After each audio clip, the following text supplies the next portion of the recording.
Chat, we're here. We're live. What? No, we're not. I have Mara and her cat, and I can't see My stream. cat. There you go. There's my cat. Hi, cat. All right, now my cat's angry. As cats do. Mm-hmm. Oh god. Why can't Hi, I chat. see stream? There we go. I can see stream now. Mara, introduce yourself in case, like, the one person that doesn't know who you are is here. Oh shoot. All right. I didn't know there was a person here who didn't know who I was, so that's cool. In case, probably not, but just in case. There might be, like, one viewer of the VOD later. Oh, right. Okay. So, hi, that one person. My name is Mara Faris. I am an artist, and do I count as a pro player? I guess I'm a pro player now. I mostly do Dromai. James White has called me the Empress of Volcor. I also run Blackwing Studios, and I like toys. What's Blackwing Studios? That's your art thing? That's my art and alter studio, yeah. Awesome. You did like the art for the tokens, right? For what was the Realm Games thing? Yep. I did all the art for the realms there, the tokens and the playmats that they've been giving out for the Realm Invitationals. I did all the art for that. And then I do custom tokens of my own. I do like original altered art and things like that. If you've ever seen me play on stream, you've probably seen at least a couple of my pieces of work. So, pretty big Dromai simp here. You had a spoiler, as a Dromai simp would get. I did. Pretty it was decent card. Lost in Thought. It was a pretty good card. We're just ignoring the new one. The new one's not that good. We'll just focus on the one that's actually good. We know that one's good. Yeah. We don't care about drawing cards. We only want our opponent to draw cards. Yeah. I also got Spire Sniping. That was Wait, pretty cool really? card. I didn't know that. Yeah, Spire Sniping was my very first spoiler card was Spire Sniping. And I'm actually pretty. I've been sad because the last two times, like between this one and my Dustodon spoiler, I've gotten like early spoilers on both of them. Mm-hmm. So when they do the early spoilers, they don't mail us the physical cards until they do the mailings for everybody else's physical cards. Mm-hmm. But when I did my Outsiders spoiler, I got the card in advance. So what I did was, and I had to like ask LSS, I was like, I have a really cool idea. Don't get mad. I want to spoil it a couple of days early, but I want to alter it. Mm-hmm. So I did a paint out, like a paint out alter where I extended the art and blanked the text box of the card. Mm-hmm. And then posted it like 3 days early with just like a tag of like, hey Alex, who's the LSS community coordinator. I was like, hey Alex, I got that commission for you done. You just mailed me this card. I assumed you wanted it altered. And so then there's like 3 or 4 days where everyone's like, what the hell? What does the card do? We need to see what it does. We don't care about that. Just the art.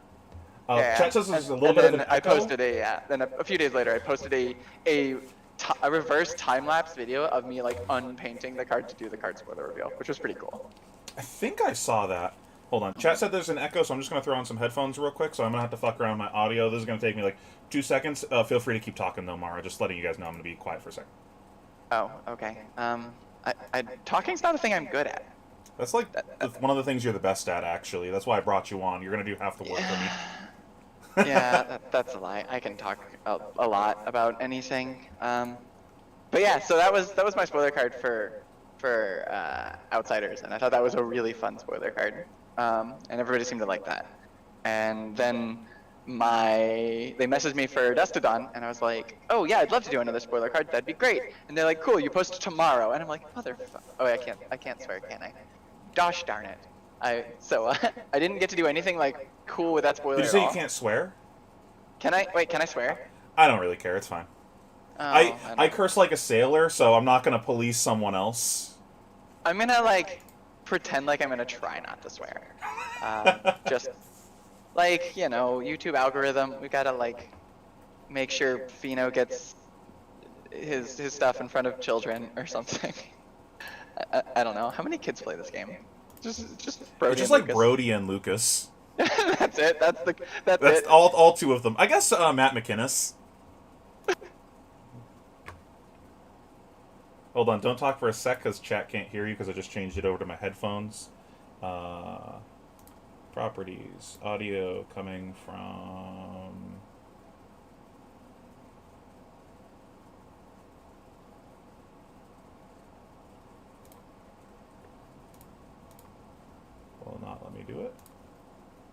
lucky.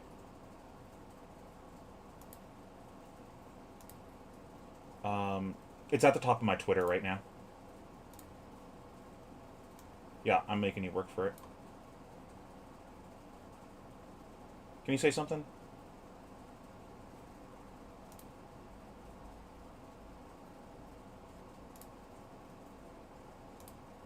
Why is this not working?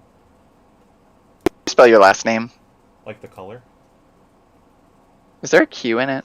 Oh, I think... Chat, can you hear her again? I'm sorry, Hi. I'm messing with audio. Okay. Can you hear both of us? Yep. I'm gonna just talk about stuff.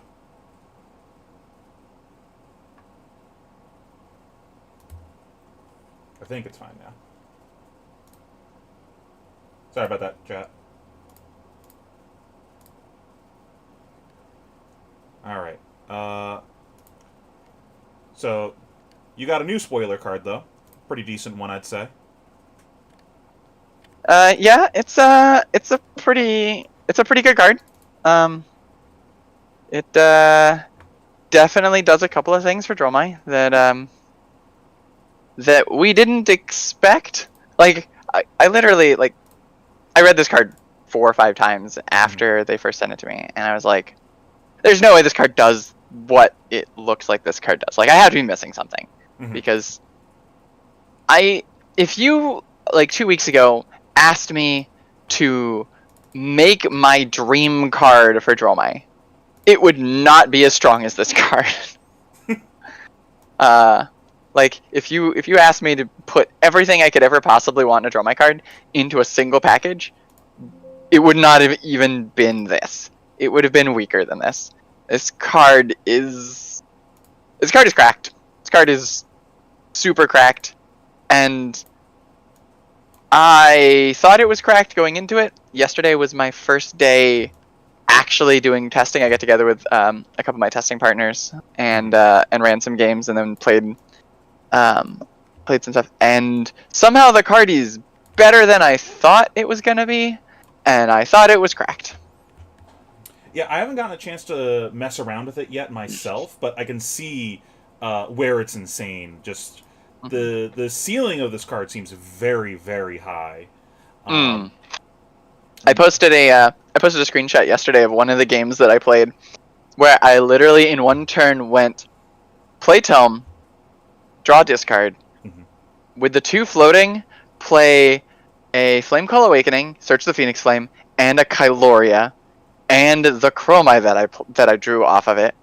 Pitched the Phoenix Flame to Furnace, make 3 resources, play Evan Sarakai, end with a Dust Up and an action point from the Chromai, make the Ashwing, and then attack with the Ashwing. Just actual magical Christmas land. Just actual magical Christmas. Like, it would have been better. Like, that last card, instead of a Dust Up, could have been a Snatch, and I still had an action point floating. So I literally could have gone, like, Snatch Dust Up. Yeah, you had it all. Yeah. This card's real good. I got to cast my first Tomeltai in, like, a year. Straight off. I've been casting way more Tomeltais this past format than I think I ever have in the entirety of playing Dromai, just because of, like, the nature of this past metagame of, like, Lexi and people bringing Null Rune into you and just, like, trying to fatigue you. Like, I played Tomeltai a little bit before, but I was so used to playing to people like brought multiple AB and it just wasn't worth actually Tomeltaiing them. But now it's like, I feel like every game I get to do it. And that's, like, an interesting thing about this card, too, is I feel like it also lends to you getting to do that more often on the basis of more deck velocity. Like, you're just seeing more cards over the course of a game. Oh, absolutely. So seeing that one-off is more likely. Yeah, like, I think that was actually, like, one of the biggest things that I didn't quite appreciate about the card when I was testing it was exactly that, just that velocity of being able to just dig deeper. Like, there were a couple of times, like, so the list I ran yesterday, I was like, I just want to go maximum greed. I want to push this card to its absolute limit and just see how far we can go. So I ran to start too when you're trying to test something of, like, let's see what punishes me when I just go all in on something. I need to know for science. That's what I do a lot too. Yeah. So I absolutely, like, I cut I cut my CNCs and I cut my nourishing emptinesses just off of like my kind of standard core list. I got the CNCs and the nourishing emptinesses, which is like a huge chunk of my ash generation. Like I wanted to just run super lean on ash generation, and instead, so I cut CNC, I cut nourishing emptiness, and I cut sigil of solace, and then I also we might cut have to fight on that one, the sigil, but we'll come back to that later. Oh, yeah, are we gonna? I saw you retweeted that my tweet about sigil, and I'm like, we can have some conversations. I hate sigil. I hate everything about that card. Sigil is like the most mid card in the deck, and like it's fine because it's exactly mid. It's never good. It's never bad, but it's just so. It's bad when you're like, man, I really wish this was just a goddamn block 3. When someone's like CNCing you, and you're just like, I needed these other 2 cards, and then I have a 2 block and a sigil, and I can't block with these 2. Yeah. But continue with your point though of like you cut all these cards. Anyway, so yeah, so I cut all those, and then I cut both headpieces. I cut because I run Providence and Skullcap. Cut both headpieces for Crown of Dominion. And I added 3 Vincerikai, 2 Uvia, and a Thamai, as well as the 3 tomes. Just one Thamai? I was like, not Thamai, Tomate. That's more reasonable to add just one of. Yeah. That's like what the card says. That's true. Yeah, no, I still run 3 Thamai naturally. I'm super high on Thamai. I like Thamai a lot. Same. I feel like you need it with how good Icelander is right now, but that's a separate conversation. Yeah. I just like because he's got a big dump truck. That's it. He's just a dragon with a big butt, and then occasionally his text is super relevant. That's it. He's good off of Furnace. Like he works really good for Empress just because he's good off Furnace. But yeah. Anyway, so like I just went maximum greed, and I still felt like I was almost never punished for it. Like I think the only time in like all of those cards that I felt like I was like, okay, I'm overstressing a little, was I had a game where I drew both Uvias back to back, and I was like, all right, the second Uvia feels pretty dead. See, that's like one of the times that I actually love seeing Uvia when I have 2, because then I'm like almost guaranteed to table one of them. But this is also coming from the mindset of big dragons, where like a lot of my game plan revolved around things like that, not redline. Yeah, because you're like zero pressure when you do that. Yeah, I'm always like conflicted on Uvia in Empress just because she's such a powerful card, but she's so ash hungry, and I don't want to play the long game of like making super inefficient ash negative plays just to like grind out an Uvia. I just want to hit people. Yeah. So Uvia is always like very back and forth in my lists. It like conflicts with your game plan. Like she's very powerful. She's an incredibly powerful dragon. I think she's actually one of the most powerful dragons, but she's just very in conflict with my game plan. I'd say she's probably like top 3, top 5 most powerful in a vacuum dragons. Like agree. 100% agree. But we're not playing in a vacuum, and like For me, how I typically play the deck, I'm someone that's like almost. I think I've actually played 3 Uvia in every single Dromai list I've ever played, but then that had to go. That had more to do with my game plan into Fatigue and the level of respect that I've always given to Fatigue, and that's not necessarily. I have no respect for Fatigue. I hate Fatigue. I just want to hit people. Stop blocking. Just hit me. Hit me back. That's all I ever want. Andy's asking, does it reconsider my overall style of the deck? Andy, I'm going to come back to questions in a little bit. Yes, it does, potentially. Hit us up with the questions in a little bit, though. We're just going to drop some thoughts and then do some deck building, and then we'll get into some questions. But ask me again later, I do actually also want to make sure we come back to Kat asks if you want Ash, we can put Necri in the list now. That is an absolute part of this conversation that we are 100% going to have. Yeah, it's funny too, like what you're saying, like you're like torn on an Uvia of like it makes you play like weird Ash negative lines. That's crazy. It's almost like we just got a card that's great for going Ash positive.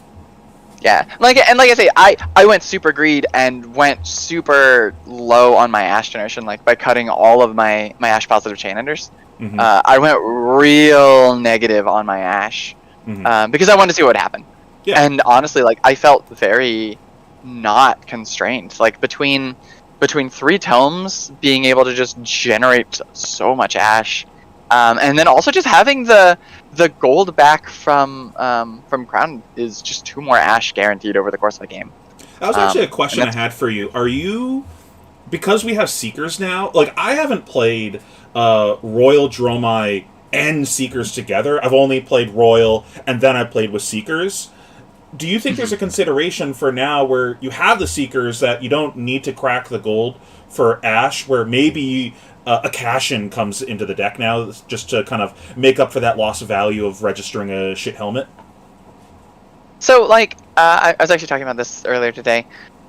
It's possible, but I actually think that the gold just has so much value on its own in this deck. Like, I think we're still running Seekers, first of all. Just for clarity's sake, I think Seekers is just so powerful in the deck that I think we are still running Seekers as just that way to get the first Ash.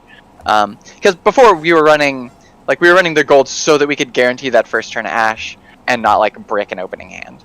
But it was never like super efficient for that. It was always like, because essentially you go down a card. Like, you're essentially just saying I get to at least play the game now, because that was like one of the biggest problems with the deck. Sometimes you just draw up and you'd be like, fuck, pass, and you just didn't get to play the game. Yeah, it was miserable. So like it was nice having that buffer, and it was there, and it was like kind of nice. Like the way I used to play the game was that I only ever ran Crown of Dominion going second, because it was just nice to have that guaranteed, like, because going first, it's a lot easier to generate a free Ash. Like, if you just, like, have literally any castable card, you can just play your card, pitch a card to Furnace, and, like, end your turn with 2 Ash, and it wasn't a big deal. Mm-hmm. But going second, like, you can't afford to, like, throw a 3-card CNC going second in, like, a 5 matchup, if you're, especially on Empress, where you're, like, really keen on that tempo. So we were running God Dominion. Forbid you had the all dragon hand, and your opponent doesn't attack you, and then you're just like, I'm gonna pass with you, and you just went second with extra steps. Oh yeah, no, it's miserable. That's like the nightmare, right? That happened to me 2 games at Nationals last year. I was just like, yeah, I guess I lose. Yeah, no, you're just like I heard about, and I can't like full confirm, this was like 3rd hand that I heard this story, but I think it was actually pretty true, that there was a ProQuest somewhere, or a Road to Nationals, where a Dromai player was playing against Oldham, and bricked their opening hand, so the Oldham player just didn't attack for like 20 turns, and just set their crown, like, just cycling and just crowning. Make the perfect pit stack. Just making the perfect pit stack before he did anything. And you're just like, well, you can do that too with Dash, just by like infinite loading your items, and just like, oh, you don't have a game action? I'm gonna play every item in my deck, then we can start playing the game. That's even worse. Yeah. That's like, oh god, assemble Tron, and now we can play. I didn't know Dash's hero ability said start the game with 5 items. Oh yeah. I'd like to cast Humble, please. Please don't have your hero power. Please just go away. But yeah. So anyway, back on actual topic. So I think we do still run Seekers. I think, like I said, just Seekers gives us so much flexibility in our starts, and it's super strong. But I think that gold still has a lot of value, especially if we are playing Redline. And we want to play the 3-cost dragons, which I think is a thing we want to do now. Like, Tome makes playing 3-cost dragons incredibly easy, being Vincerica and Necria. And we don't want to put ourselves in a position to where, like, we have too many ways to brick a hand with 3-drop dragons if we don't draw Tome. There are a couple of other ways that you can play them without Tome, but they generally require 5-card hands. Like, you can, if you like Arsenal of Vincerica, you can pitch to play a Thamai or an Uvia, activate Furnace, and then play the Vincerica, which is a pretty okay hand. You can also play a 1-cost with Go Again, like a Lost in Thought or a Billowing Mirage or something like that, into Flame Call Awakening, into pitch the Phoenix Flame to Furnace for the 3-drop. So, like, you have a couple of lines that still can cast the 3-drops, and you want to make sure that we have access to those, and that's going to be important. But keeping the gold around also gives us a 4-card line to play a 3-drop dragon without just dumping our entire hand. Because you can open with a 0 cost, pitch 2 to the gold, draw a card, furnace, and then play your 3-drop dragon. It's not the most ideal. We're still spending 3 cards on the dragon instead of 2, where we really want to be spending only 2 cards for our dragons. But, you know, like, having the ability to still just be able to do that is very relevant. Yeah, and I'm, like, really interested in seeing all the lines that we get to do now where, you know, this just ends up functioning as a blue, so we end up having I'm going to spend 4 cards, play 3 dragons, just, like, 1 drop, 1 drop, 1 drop, or something like that. Just a lot of the valuation of the value of a dragon in my mind is when you're paying the appropriate, like, paying the exact cost for it, like, it costs 1, I'm pitching exactly a red, and then you're, like, slightly above rate when you do that. But when you pitch a single card to cover, like, 3 of them, you're going so crazy above rate, but then the drawback is usually that, well, you pitched a blue, so now you just went to, like, 1 or 0 ash, and you might not be able to play the game from here. Your opponent just, like, clears up. This is exactly the reason, like, that I moved to Redline. Because, like, I played Big Dragon Dromai for forever. Like, I played it for a long time because that was the only way to play Dromai before. And I kept finding again and again, I was like, every single time I draw a blue and I do not have exactly a 3 or higher cost dragon in my hand, these cards feel like bricks. And I still kind of feel that way. I hate playing blues in Dromai. There may be a world now with the new future of Dromai that, like, there may be some amount of blues even in the Empress decks. I'm not sure. But, like, I think it's not a hot take to say blues in Dromai suck. Yeah. That so, was, like, not the reason I ended up switching to Redline, but, like, back when I switched forever ago, during the, like, what was that, like, indie season and, like, RT or ProQuest season or something like that, when Empress, like, first came around. For me, it was the number of people that were just playing, like, rando poppers in their deck. Being able to, like, play my whole hand and then say, do you have a popper, was, like, the big selling point to me on the deck. But, like, the blues was so detrimental to the strategy as well. But I think that had a lot to do with how I was arsenaling, where I found myself arsenaling the 3-cost dragons a lot, so that way I'm like, I know I have these blues in the deck, I want to make sure that I don't have a brick draw later. Yeah, and that's kind of what you end up having to do, and, like, it's fine, and that's the way the Big Dragon pretty much runs it. It feels bad. Not optimal. Like, locking your arsenal just ends up setting up some just really bad turns. Like, especially if you ever draw, like, 2. Like, if you draw a 3-drop dragon and you arsenal it, and then you just draw a second 3-drop dragon, you're just like, even if you have the blue, you're just like, well, I'm still floating, waiting on a way to get this card out of my arsenal. It makes plus it denies you rounds. Yeah, plus it just denies you the power of, like, Snatch. I think Snatch is one of the best cards in Dromai. I think that card is absolutely everything I ever want in Dromai. It feels so good. And that was tough for me to cut that from my list. I really wanted to play that too. Yeah. Like, 0-cost chain enders are just everything Dromai wants. Because, like, that was another thing that I found playing Big Dragon was I don't like that Big Dragon doesn't use its action point almost ever. I feel like it's a resource that you're just, like, leaving on the table. You're just saying, like, I have this resource, I just don't want it. And it's not like Prism, where Prism just had such an overabundance of action points that, like, you just literally couldn't use the action point until she got, like, the blue auras. But with Dromai, we have a lot of options for really good uses of action points.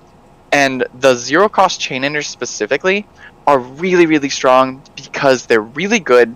They're, like, especially the like 0-for-4s, like we're talking about snatches and dust ups and things like that, are really strong, but also don't leave you vulnerable. It's one of the reasons I don't like CNC and I don't like Nourishing that much, because they put you in a position where you have to commit your dragons to the board, and then if they have a popper, you just lose a card. Like, you can throw it into Furnace, because, like, you have to more hold, than one, because you're priced into keeping pitch plus card, and if you already had an arsenal because you already set a chain ender, now you're just, like, IP3ing yourself almost. Yeah, which that's something that, like, if I know, like if I'm on Empress and I know I already have an arsenal and I'm looking to play a CNC, I'm gonna do everything in my power to either clear that arsenal, or I'm probably blocking with the CNC. I'm just not gonna play it. Mm-hmm. Like I never want to be in a position where I am risking an IP3 just to attack with my dragons. Like that's just. But like even just like losing the one card feels miserable. But the 0-cost chain enders are so perfect because if you can keep your arsenal clear, which you should be able to do most of the time with just a decent amount of planning, if you can keep your arsenal clear, you risk next to nothing in matchups that one run poppers, where you can just say like, okay, I'm going to play out my board, I'm going to play out everything, then I'm going to commit my dragons, and then the only card left in my hand is a 0-cost chain ender. So if you pop my dragon, cool, I'm just going to arsenal this card and I'm just going to play it next turn. And if you don't, I'm just going to hit you with this big must block chain ender after you've taken all my dragon damage. I think like another big strength that those cards have too is one of the ways that Dromai wins is by snowballing the board a lot of the time. And when you have the board and then you play one of those things, your opponent doesn't want to block in that scenario because they got to keep the grip to clear your dragons and try to make you block a little bit so you don't redeploy a board that's even bigger than last. So when you have that big board and then make them block, they have this weird decision of, do I give you this value or do I give you cards and then don't make you block and don't fully clear everything, where it's a damned if they do, damned if they don't kind of scenario, and it like gets a snowball rolling a lot of the time. That was actually one of the big things. Like when I was first building Empress, one of the design philosophies I went into when I was putting everything together was I want to put my opponent in a position where I feel like you can do 2 of 3 things in the game. You can attack me, you can block my on hits, or you can clear dragons. Like, you're capable of doing 2 of 3 things with a 4-card hand. Like, you can block a couple of on hits and you can kill a dragon, or you can kill a dragon and present some damage, but you can't do all 3. I want to be in a position where I am forcing you to have to make that decision every single turn. I want to say, here's a bunch of dragons, here's a bunch of on hits. If you want to deal with all of it, you can't pressure my life total anymore. And I think that puts a lot of decks in a tight situation. And I think just like that's one of the things I think this Tome is just really good at. Is Tome is so good at helping us keep the consistency of keeping to that game plan, of making sure we can find our dragons, find our threats, stay ash positive, and then just present these big boards that our opponent has to answer every turn. I agree, but I think we've gotten off topic a little bit. I think we could go on infinitely talking about the wonders of Dromai in general. That's true. It's a wonderful deck. Let's rein it back into this fantastic card. So you spoiled this a couple days ago. To the people that don't know, what does this card do? So it is Tome of the Imperial Flame. It is a 0-cost, no-block Draconic action. Does have innate go again, which is super relevant. And the card says, draw a card. If you are royal, draw 2 cards. So it's always draw 2. We don't want one. Yeah, we can discuss the pros and cons of playing the card in not royal if you'd like. But I think the upside on royal makes the card substantially better, to the point where I don't think I could see myself not playing royal in a list that was running this card. Anyways, and then the final lines of text say that you may pitch 2 red cards. If you don't, banish your hand. So this card does kind of inform some amount of our deck building, but it's mostly things that we already wanted to do anyway. Like I say, I think it does mean we're going to be playing the Royal Crown. I don't think that's a whole lot of question, and we want to be playing a lot of reds. I will say I had one hand. I played a couple games against Icelander yesterday, and I did have one hand where I kept a 3-card hand. I kept a 3-card hand and had Tome and then 2 other cards in it. And then I played the Tome and drew 2 blues because I was running some number of blues against Icelander. I drew 2 blues off of the Tome, and I was like, well, guess I am forced into pitching these other 2 cards so I don't banish my hand. And from there, my hand was kind of unexciting because my hand was just 2 blues that I don't really want to cast. Mm-hmm. Um, Yeah, so that gets into that an is issue that I have with the card that I want to touch on later. Importantly, the wording of it, it the part that it's a pitch 2 reds or banish your hand. It does also specify that when you pitch those reds to it, you do get the resources for this. So when you're doing this, it's you spend a card, you draw 2 cards, you then pitch 2 cards, float 2 resources. So essentially, when you play this card, you're just digging into your deck, and then this 1 card is turning into 2 resources in your pitch. It's a lot of words for saying take this card, put 2 resources into your pitch, but you also get 2 ash out of the deal, which is a major upside of this card. It's essentially a yellow or a blue, depending on how we utilize this card, that makes 2 ash, which is very powerful. Yeah, no, absolutely. Also, a lot of people, I think, it's funny, every single person in the Runaways Discord has gone, what do you mean it makes 3 resources? And every single person we've had to individually go, think about it for a few seconds, and everyone's like, oh, like, it's literally every single person one at a time went, oh. So what you'll do is you cast this, you get the 2 reds in your pitch, you activate Furnace, we have 2 resources floating, so we go down to 1 resource floating, Furnace will resolve, it'll see we have 2 reds in our pitch, and we go up to 3. So it functions as a blue in that scenario. There's other fun tricks and shenanigans that I'm sure you're going to explain a lot of these crackhead combo ideas. Yeah, I want to hear them. I'd love to see this like Charlie from Always Sunny thing of just all the different lines. See the web of shenanigans. Yeah, so yeah, the card definitely makes asterisk 3 resources. It makes at least 3. We can do some very so like the floor is like a functional blue that makes 2 resources. Yeah. The absolute floor is this card is pitches for blue, gives all of our dragons go again, and makes 2 ash. It is literally the best gem we've ever seen, and we get to play 3 of them. Yeah, I really feel like Blood of the Drakai inspired this card, and they thought it was going to be better, and then they saw that just, like, no one played that card, and they're like, alright, what knobs can we tune? I tried so hard to make Blood of the Drakai good. I really want that card to be good. Jimmy played it at Indy.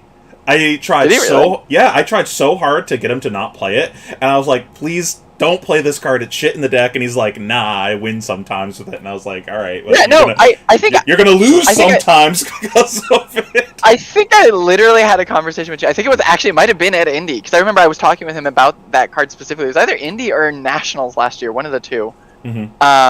And he was like super high on the card, and I was like, please, I'm gonna message you after this, send me whatever list you're running, send me whatever, because like I want this card to be good. I want to play this card. I have a spreadsheet. Like, I have a whole, like, 3-page spreadsheet where I sat down and I was like, I want to make the best possible Blood of the Drakai list I can come up with. Like, I custom tailored a list to Blood of the Drakai, and then sat down with that list and drew hands until I drew a hand with Blood of the Drakai. So just like a random 4-card, Blood of the Drakai plus 3 cards. And then mathed out the optimal lines on that hand. I'm like, okay, what's the maximum value I can get on this hand? Then I rewound, took the same hand, discarded the Blood of Drakai, and drew a random card, and then mathed the same like line. Okay, I was like, okay, what changes in this line with just a random card from this deck instead of Blood of the Drakai? And then just I think I ran like 100 hands like that, and took all my averages and took all my notes, and over 100 hands in a deck that was exactly built for Blood of the Drakai, it was worth like 0.5 value over a random card. And then like had several hands that were just like completely awful, and a number of hands that were actively worse, because like I would just like have a mediocre hand and then discard the blood and then just draw a card that has action, and was just like better able to play a hand because I just have 4 cards rather than 3 cards and a card that I have to pitch. Yeah, like the only time it's like better than a different type of pitch is like when it's functioning as a blue essentially, but it makes an ash, but then you had to play all 1-costs, or it's better than a blue when you had 4 1-costs, because it has to be 4 1-costs for you to get full value out of it, right? Yeah, and I literally in the perfect deck that I sculpted entirely for it, I don't think I got 4 value on it ever. I think even in the perfect deck, I got like 3 value on it like 40% of the time, and like 2 value like 60%. Like if this was a Blood of the Draconic podcast, I would go pull up my notes and go through it. But like it was just, even in a best case scenario, the card was just mediocre at best.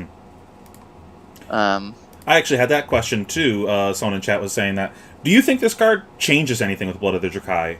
Like, I know we see this as a better Blood of the Drakai, but does this change anything? I couldn't find a real reason. So that's something that I've actually been thinking about too. And I have done 0 testing on this since.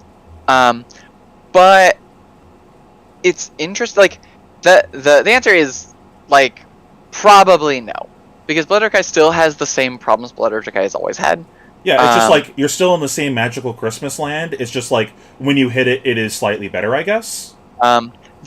There is one thing that would make me consider Blood of the Drakai in the new lists, and this one thing may actually be enough to push it over. I don't think it is, but it could be. Go to TCG Player now, buy them, get all the cold foils. She said it's good. So this is actually like legitimate. The one thing that Blood of the Drakai is actually very, very good at doing is casting the 3-cost dragons. Because you can play a 1-cost, you can play a 1-cost Go Again, and then activate Furnace, pitching the Blood of the Drakai will gain you 2 resources plus the Blood of the Drakai's reduction. Makes it very easy to cast a 3-cost dragon on a 4-card hand. Which is something that we established at the beginning of this podcast, or live stream, that whatever we call it, is something that is something that's actually very hard for Dromai to do without Tome. Being able to play a 3-cost dragon on a 4-card hand has a lot of value. And so like there is a world where like if we are looking to run a bunch of 3-cost dragons, it might be worth considering Blood just for that little bit of extra consistency, to where like we don't have to run an extra blue. So there is actually a consideration for this. So it'd be like a red line Dromai, Empress Dromai, that wants to run the big dragons and still skimp on blues. Yeah, exactly. It would be for that kind of list. And I don't know if it's good enough, because like the card still has a lot of downsides. The fact that the card doesn't block is really relevant. The fact that we can't play the card at all, like it is exclusively to be pitched, and so we run the risk of having a hand that's just like burn them all, blaze headlong, Azvali gem, and you're just like, well, this is a dead card. And that's so like one strength about this card that I think a lot of people are underestimating. The new Tome specifically.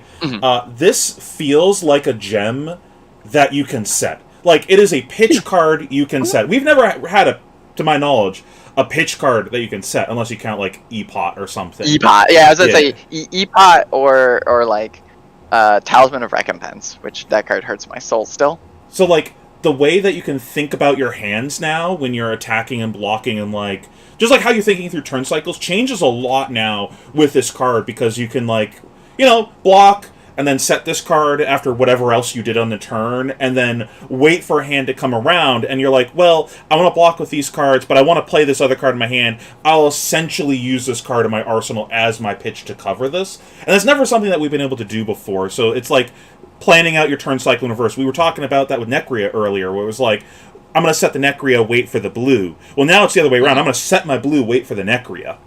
And yeah, which is huge. Yeah. That's way more also, flexible, too, because it's not just wait for the Necria. It's wait for any hand that I think I could use that many resources. Like, maybe it's a bunch of 1-cost, maybe it's a 5-cost, a 4-cost. We don't talk about the 6-cost. It's just like, this opens up a lot of different play patterns that we've never seen before, pretty much in Fab. 100%. Like it definitely it feels like arsenaling an E-pot with Go again. Which is just definitely it is a mechanic that we've never seen before. It is a play pattern that we've never seen before. And it's card's real good, Pheno. Yeah, it's like when I look at this, I see the whole functioning as a blue to make Ash. That's incredible. The additional deck velocity. That was the deck velocity thing. That was something that I really came to appreciate when I was playing Lexi this last season, or I guess 2 seasons ago. I don't know, however you want to think about it. I can't believe you played Lexi. Listen, you didn't sell me on Drama. No one told me the Seeker's tech.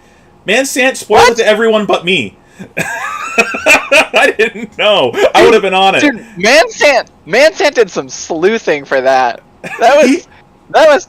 Did you hear the whole story on that? Yeah, he told me after. He didn't know that was like a secret. He was like, "Oh, oops." I mean, like, it wasn't really a great secret, but like Lexi being good at the Pro Tour was the worst kept secret, kind of like that kind of bad secret. That was but no, it was so Ian was the one that had messaged me with it, and he was like, "Hey, we've been messing around with the Seekers thing, and I think there's something to it." And I was like, "Oh, that's pretty sick," and I was in I think it was Chicago or Columbus, one of the two. It was for one of it was for the fall brawl for the realm, and we had like that night before had just done a draft, like an after party draft with a bunch of players, and I had opened a Cold Foil Seekers, and it was Dan Rakowski's box. So I just on Twitter, buried in the thread where we had been talking about this draft, just buried in this thread, I just tagged Dan. It was just like, "Hey, do you still have the draft trash from that box? I kind of want to get that Cold Foil Seekers gloves from you." and he's just like, "Yeah, I'm at the airport. Come get it. Whatever." Like this wasn't like a whole big post. This wasn't anything. This was just like the most casual, buried in a thread. And then the next day, Ethan's live streaming with it, and he's just like, "Mara was asking for a cold foil of this card. Mara likes cold foils of cards under Draw My Deck." And Ethan did the big brain thing. And he's like, "I figured it out. I solved the tech." I'm just not observant enough. Yeah. You gotta get the chart out and with the strings, you gotta make. You didn't tell me about time skippers. You didn't tell me about seekers. You're just a bad friend. It's true. I'm a bad friend. I didn't tell. I'm not gonna lie. I didn't tell anyone about time skippers because I didn't think it was. I didn't think it was good in Empress. I had found time skippers forever ago. Just in your headcanon, there's one version of Dromai. All other versions don't exist. That's not even my headcanon. That's just facts. Then where's your top 8 this season? Ow. it's dead on the floor with the Kano that 36'd me on turn 3 in round 1 of that. What the hell was with Kano this season? I just kept hearing stories from everyone about Kanos at every single event. Yeah. You just go on a tear. I don't know. Yeah, Didn't he win the PTI event? Did he? I don't actually know. I didn't pay attention. I probably should know this. But you're supposed to know all the vocal for things. Come on. It's okay. I at least feel I feel bad. My round 2 opponent, I sat down across from my round 2 opponent, and he had played Brendan Patrick round 1 and got KO'd. And so I was just commiserating about how we both just got rolled by Kano round 1. Oh, extra lore. So, Indy, the very first Indy, the one that with the Miss Tunic thing. Right before Indy at a ProQuest, there's that guy that won with Kano, and he was the first person to do anything with Kano in a while. I remember seeing that, and I was like, man, I don't know if I should respect Kano or not, but I don't know anything about Kano, so I'm just gonna register Spell Void plus AB3 and just hope for the best if I face a Kano. Yeah. And then I ended up sitting down next to that guy for multiple rounds. I was like, oh my god, he's literally right next to me. That's funny. I was like, uh-oh. I really hope I don't face this guy. I don't know what'll happen. I don't know what this deck does. Oh my gosh. That's did I tell you the story the first time I played Chain? I don't think so. Oh my gosh. So I'd been playing the game for like 2 weeks before ProQuest Season 1. Mm-hmm. And I make top 8 of a ProQuest. And I'm all excited. It's my first ever like ProQuest top 8. And Tebow pulls me aside and he's like, all right, you're playing against Chain round 1. This is Prism. This is like Prism Starvo era. This is actually before. This was like when Scalata was still around. So like Chain was not a super popular deck. Mm-hmm. And he's like, all right, you're up against Chain round 1. I'm like, I don't even know who that is. And he's like, all right. So he's just like, all right, here's your plan. You're going to block.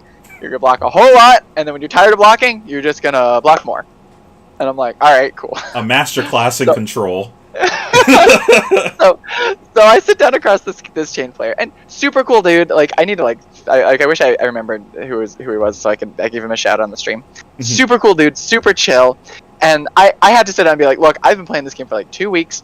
I've never seen your hero before. I'm gonna apologize now. I'm gonna have to read like everything. Dude's super cool. He's like, don't worry about it. I'll explain everything that's going on. And like, like if you're in this position, you're like, my opponent just said they've never seen my hero before. Mm-hmm. I'm feeling pretty good about this game. Like, he's just like, yeah, I got this. This is easy. Yeah. And so that game went super like thankfully untimed game, super cool opponent, explained everything to me, walked me through everything he was doing. I had to read every goddamn card. and I won that game. And I'm like, I feel so bad for this because there's no reason I should win this. I had no idea. He played an Ursa on me, and I'd never even seen an ally before. I left that Ursa creature. That's crazy. This game's broken. They have creatures. I left that Ursa in play for like 3 turns because I was just like, oh god, I'm so scared to not full block this because I just don't know what else he can do. So I literally sat and waited until I could arsenal a War Tune and then wait for my Tunic to tick up 3 times so that I could still block my whole hand and then send the War Tune at it.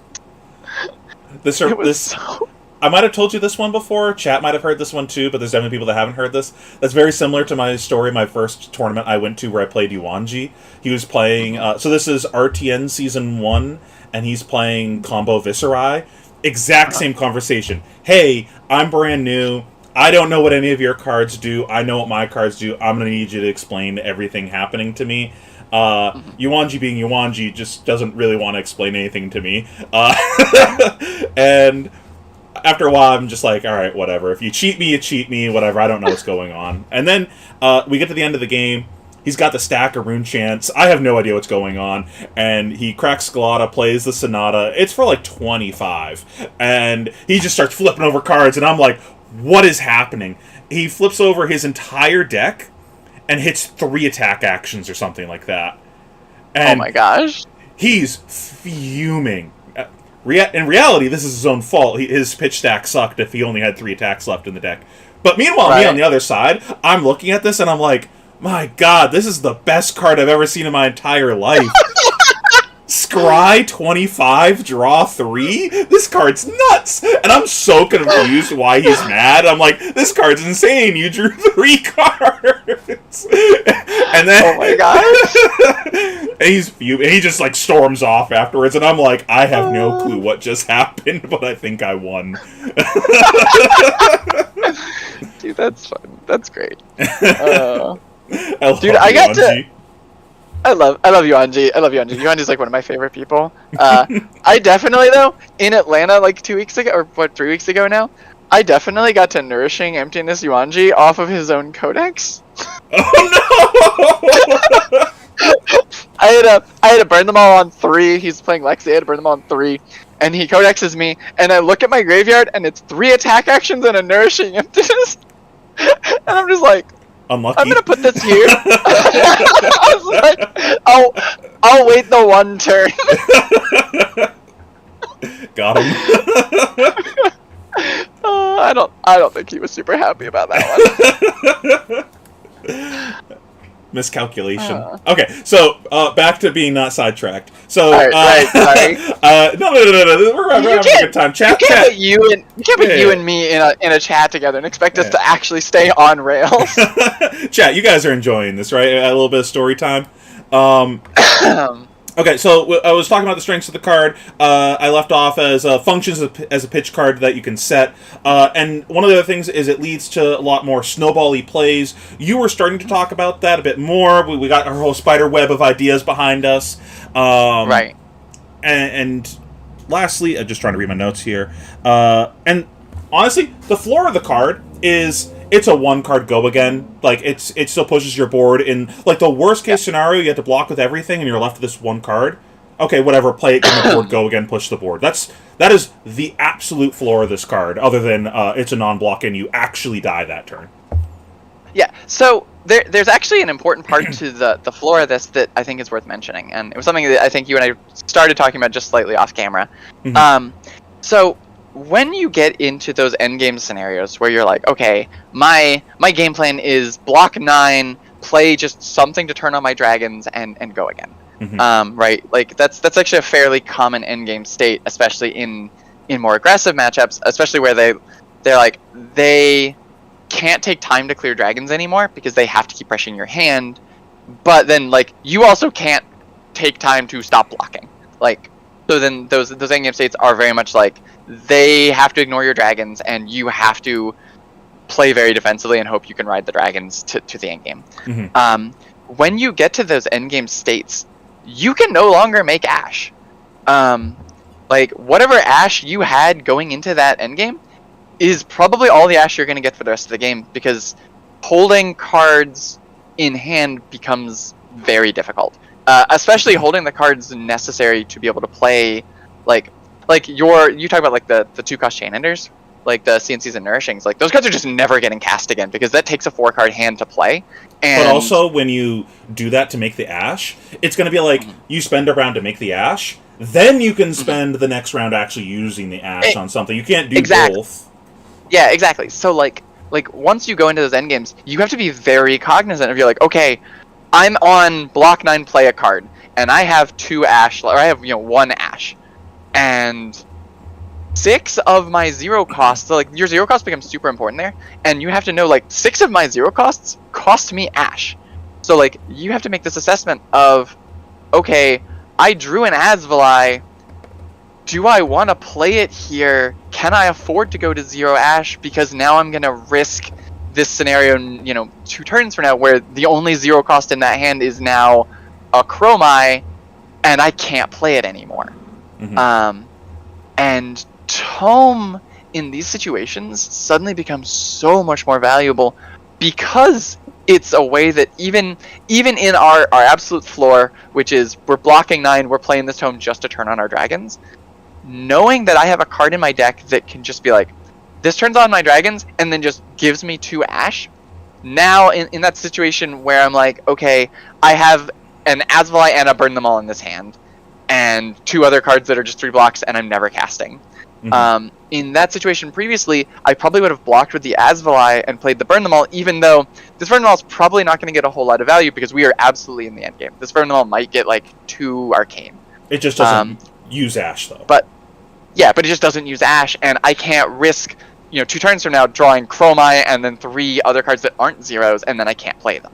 Mm-hmm. And then I just have a turn where I literally can't activate dragons. But now, because I know that I'm going to have 3 cards in my deck that just say make 2 Ash, turn on all my dragons, suddenly that Asvali in that late game state becomes a lot more appealing, and I'm a lot more willing to risk going to 0 Ash in those situations because of that. And I think that's super relevant.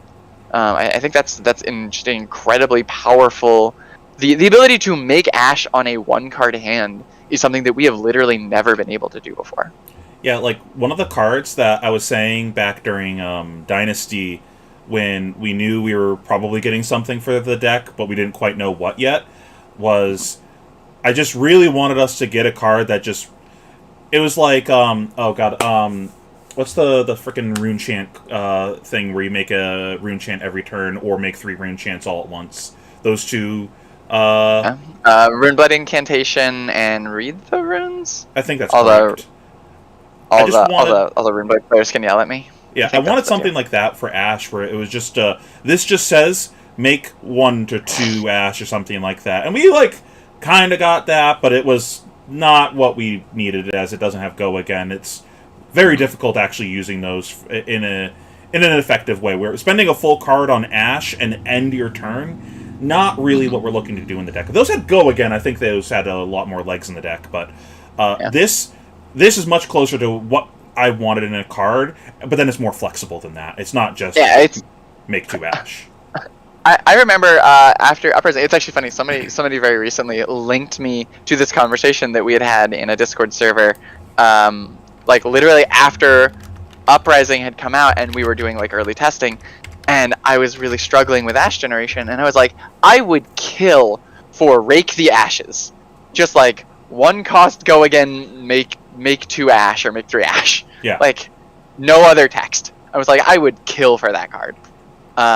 So instead, we got that with way more upside. Yeah, we got that with infinitely more upside. What if I also said you got 2 floating or 3 floating? Yeah. Okay. I mean, just also cost 0. Yeah. No, it's just so much more than I ever expected to get. Mm-hmm. Okay, so we're definitely going to talk some more about the strengths of this card in a bit, but I just want to touch on some of the weaknesses that I see with the card. One of the big things that I see as a potential weakness is it feels like we were just talking about how it does function on like this can be my only card in hand and it makes me Ash, or it pushes my board. I do feel like most of the time I'm playing this, though, I am priced into keeping a big hand. I feel like I'm not trying very often to like keep this and another card, because if I hit a blue off of that, like if I'm playing any number of blues in my deck, it becomes kind of awkward with this, where it's like, well, now I have to pitch the red I wanted to play and the red I just drew, and I'm just stuck with this blue that I can't do anything with because I don't want to play this here. I'm just wasting all these resources. Yep. So like, I told you literally that exact scenario happened to me in an Icelander game yesterday. Yeah, so it's like I feel like this could be difficult to slot into the deck in the main board, like maybe it's a sideboard thing. Into some of the matchups right now, like Icelander's in the meta, we got to play blues. Lexi's in the meta, probably should play blues. Does Viserai pick back up because of certain things? Maybe you need blues for that. I don't know. That's dubious. I don't know what Viserai even looks like anymore. But like, that's something to think about in deck construction. So like, am I playing blues? And if so, I need to think about how I am playing this card, because if I hit a blue and that just wrecks my plans, maybe I needed to keep an extra card in hand. So it kind of has the problem, too, where it's like you couldn't necessarily plan your round out, kind of like how 3 of a Kind can have that problem, or Chain, where you're like, you don't know what's happening yet before you go to your turn, so you can't make informed blocks. So you just need to not block as much as you would like to before playing this. Do you have any other thoughts on that? I think you just said the phrase, I have to not block, and here's a negative part of this card, and that makes me laugh. Yeah, I know. You're just like, Unga Bunga, no blocks play. I personally take a lot of joy in the other number in the corner. I like blocking. I think, did you mean to invite Ian on this podcast? I think you picked the wrong person. No, in all seriousness, it is relevant, right? Because I do think this card also I think this card just naturally gets better the more cards in your hand, unless you have very specifically, like, if you have like the 2 card like Vincerikai, like having this plus Vincerikai or this plus Necria is super relevant. But beyond that, the more cards you can keep in your hand, the better this card gets. Kind of like Flame Call, where I felt like Flame Call was like not great on small hands, can work, it's not great, but the bigger your hand, the better that card got, where it's like it was a nuts go wide snowball round kind of card, but if you had to block, it gets worse. Oh yeah, Flame Call was like almost like I wouldn't even say like gets worse. I think Flame Call is almost unplayable on anything less than a 4-card hand. Like there are exceptions obviously, but as a general with Flame Call, you almost always wanted to keep a 4-card hand. You just the play pattern of 0 cost into Flame Call into Pitch the Phoenix Flame into 2 cost was such an incredibly powerful line. Even like on a 5-card hand where you can go, instead of the 2 cost, play 2 1 costs. Super strong.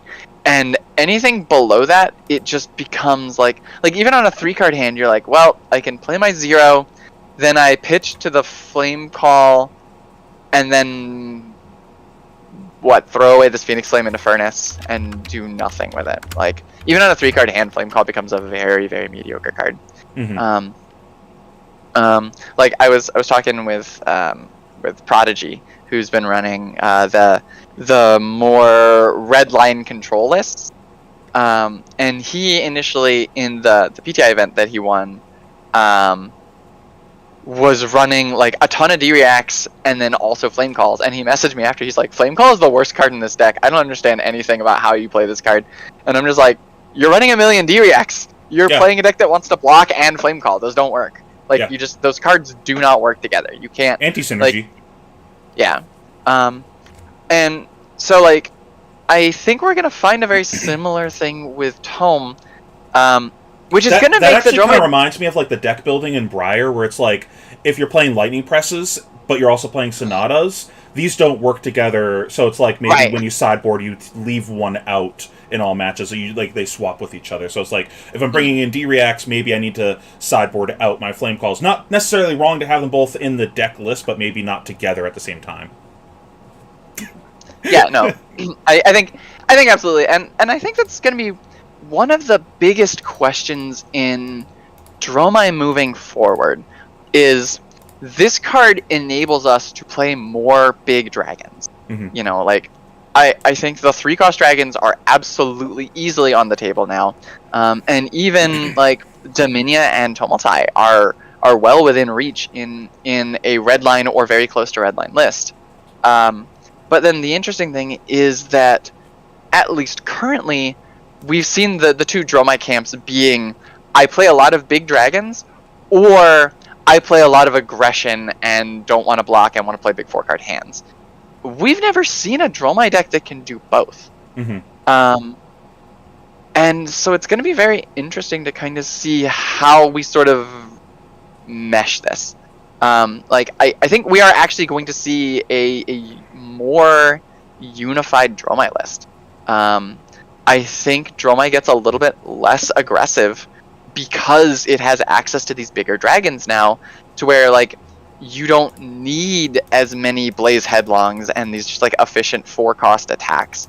But at the same time, you don't want to be blocking as much either. Like, you really want to be just committing to what I think LSS really wanted Dromai to be in the first place, which is just this very board-centric, aggressive deck. And so I think it's going to be very interesting to just see how that kind of all comes together. Mm-hmm. I think Empress is going to get a little bit less aggressive, and I think the big dragon decks are going to get a little bit more board focused and less block heavy. And I think there's still a chance that we have, like, a third version of the deck instead, where it's like, it could be that you have your standard red line, standard Empress, and this just feels like a natural slot into that deck, so they probably just play that card. And I think that you're right that there's probably a version of the deck playing kind of somewhere in between. I think there's still reasons to play Big Dragon without this, though, and that's mostly, I think, the blues. Like, if it becomes too much of a deck-building restriction having this on the deck and hampering your blue count of, like, maybe you feel like you want to play extra blues to respect the ice decks or something like that, I feel like this could be potentially hard to slot into the deck. But then that's like a metagame thing specifically. I think that all three of them are probably going to be very powerful, so it's just going to be like, what's your pick for the weekend type of thing? Like, what are you trying to target? And are you just trying to go for raw power, or are you trying to, like, target a metagame? Yeah, I do agree. Like, I think if there is a coalescence between the lists, I think Empress has to shift less than Big Dragon.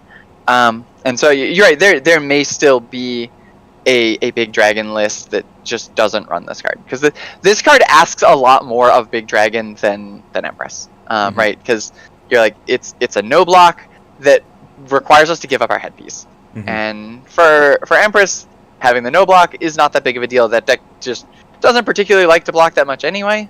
And that's part of why, like, and the blue count, because it's like, I feel like you just, like, can't run that many blues in the deck if you're going to play this, unless you're, like, finding space in your sideboard to like move things around in a certain way, but that's like that's a separate thought. Okay. Okay.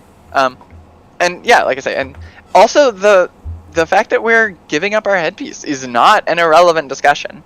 You know, like Empress liked having both Crown of Providence and Arcanet Skullcap just because the more block on your armor, the less you have to block with hand. Mm-hmm. But they were never like big parts of the deck's game plan. Like literally, I just want to block with armor so that I can stop it on hit and not have to block with cards at hand. But Big Dragon losing that block is a lot more relevant. Mm-hmm. Like that deck really wants to go the distance and go the longer game and really grind out that extra value. And so losing that extra block hurts. Especially with Lexi still in the format. Mm-hmm. That's tough. Yeah. I think the fact that deck's gonna have to give up Crown of Providence is definitely not irrelevant. Mm-hmm. So it'll be interesting to see what happens. Like I say, I think we're gonna see a lot of Dromai's lists kind of coming towards the center, but then we may very well see people still kind of pushing to the outside and not looking to abuse the power of this card. I could also see like initially the two different versions kind of like on polar ends, kind of like we were just talking about. Mm-hmm. And then after we see these Ice Heroes LL, and you don't really have much reason to like litter your deck with blues anymore, maybe it becomes like, well, why would I play all these blues in the deck now that the ice is gone? I can just play as greedy of a list as possible and just like as much power as I can possibly shove in the deck. Agreed. Yeah, I think especially with Icelander, like Icelander's always been the big one. Lexi, playing the blues in Lexi, you can kind of go either way on. I don't typically run a lot of blues, if any, into Lexi. I think I'd been on 3, but I've been on between 0 and 3 blues against Lexi. And I'm still more than happy to run 0 blues into Lexi. Mm-hmm. And just accept that I'm going to just outvalue them most turns, and then just like the Arctic turns are going to be a little bit problematic. Mm-hmm. Although I was running Thaw at Nationals, and that card feels real good for solving that problem. Really? That's spicy. Yeah, that was my National spice, and then I played 0 Lexis at Nationals, which was good times. Yeah, Thaw is great in Dromai right now as Lexi deck. The fact that it's a 2-block's not super relevant because Lexi throws a bunch of 5s, and then you just brick their Arctic incarcerations. It's nice. I love that my spice for the tournament was like a really specific Icelander thing with my blues, and then the only 2 Icelanders I faced were teammates that worked on the deck with me, so they knew what my spice was. I was like, God damn it, this like literally didn't matter. Yeah. Yeah, no, it was good. And then I just didn't play a single I was actually sad. I was like, I want the reputation as the player that brings draft trash to large events. Like, I want that to be my, like, if I get renowned for just that, I can die happy. Like, I put Phoenix Flame in Dromai, and everyone's like, well, that's draft trash, and then I won a bunch of stuff. Mm-hmm. Then I put Breaking Points in Dromai, and then I get second in a Pro Tour. And then That's I put so Thaws many- in Dromai. I think that's just like being a good deck innovator, because I think like a lot of people now have found success with that. You know, Hamilton, Charles now. Like literally, Charles's deck is just 80 pile of trash cards. His deck is just nonsense. Won the whole thing. Yeah. I think that. I think that's a lot of people not building their own decks and just net decking, and the people that do innovate and do their own deck building, they find those diamonds in the rough and find a lot of success. Yeah, I think it's actually one of the things that's the most important to me, and this is actually like both in the Discord with my testing team, and then also with my patron Discord. I'm a big advocate of there are no stupid questions. Mm-hmm. Like, we have policies in both channels where sometimes you can just be like, all right, invoking the no stupid questions rule, I have a dumb question. What do we feel about this just insane card? Mm-hmm. And we discuss it. Like, even if the discussion is, yeah, that card is actually terrible because this, these are the reasons why this card doesn't work. But, like, we still discuss it. We still Mhm. have the conversation and say, okay, is this card actually bad, or is this card something that maybe everyone just kind of looked at, assumed was bad, and then nobody reevaluated it? Yeah. Like that's literally thought. So like Catnips and Cantrips, who's in the chat right now, was actually the one who got my attention on Thought. Like we were having discussions about weird cards, and she mentioned it, and she was just like, "Hey, what do we think about this card?" And the general consensus in chat was just like, it's not good enough. It's only a 2-block. It's not that strong." And then like I just went away and was thinking about it for a while afterwards, and I was just like, the 2-block's not that big of a deal, like especially in Lexi, and those frostbites are super relevant in that matchup. And so then I brought it and I ran a couple of games, and then I came back and was like, no, this card's legit. This card's actually pretty good, Mhm. and does a lot of things that don't seem really strong on paper, but make all the difference in the world in exactly this list, because like no one had just reevaluated the card. Like people looked at it in just a vacuum when it first got released, and was just like, oh, this is a 2-block that only stops 1 frostbite. In 95% of decks, that would be terrible. That would be useless. But when we're talking about a deck where 1 frostbite is an entire card, and a 2-block is not that big of a deal because the deck we're trying to target plays 5s, suddenly all of the flaws just sort of turn off. And I think that's just a really important part of deck building in general, is not being afraid to ask dumb questions, and really taking a look at cards that you thought might have been bad in the past. Yeah, when I start a new season, I always try to look at the deck with a fresh set of eyes and rebuild it from scratch, and then just go through the entire legal card pool of that hero to be like, is there something that I feel like I'm missing? Obviously, I should do that more than I did if I missed Seekers. But an area I should improve on, I guess. But that's like a great thing to do, yeah. Yeah, the legal in tab on Fabry and I are very good friends. Like, I will absolutely just go in and, like, I've had days where it's just, like, over coffee, I'm just going to be sitting at my desk, and I'll just go pull up every card that's legal in Dromai and is red. I just go through the lists. Like, I've been brewing an Azuri list lately that's got some pretty interesting spice, and just doing the same thing in Azuri. I was just like, I just want to see every card that's legal and see anything that we might have missed. And I found a couple of pretty spicy little nuggets that I think that deck is probably like 90% finished. Still needs a little bit of tuning before I'm ready to go live with it, though. Is this for Dallas, or?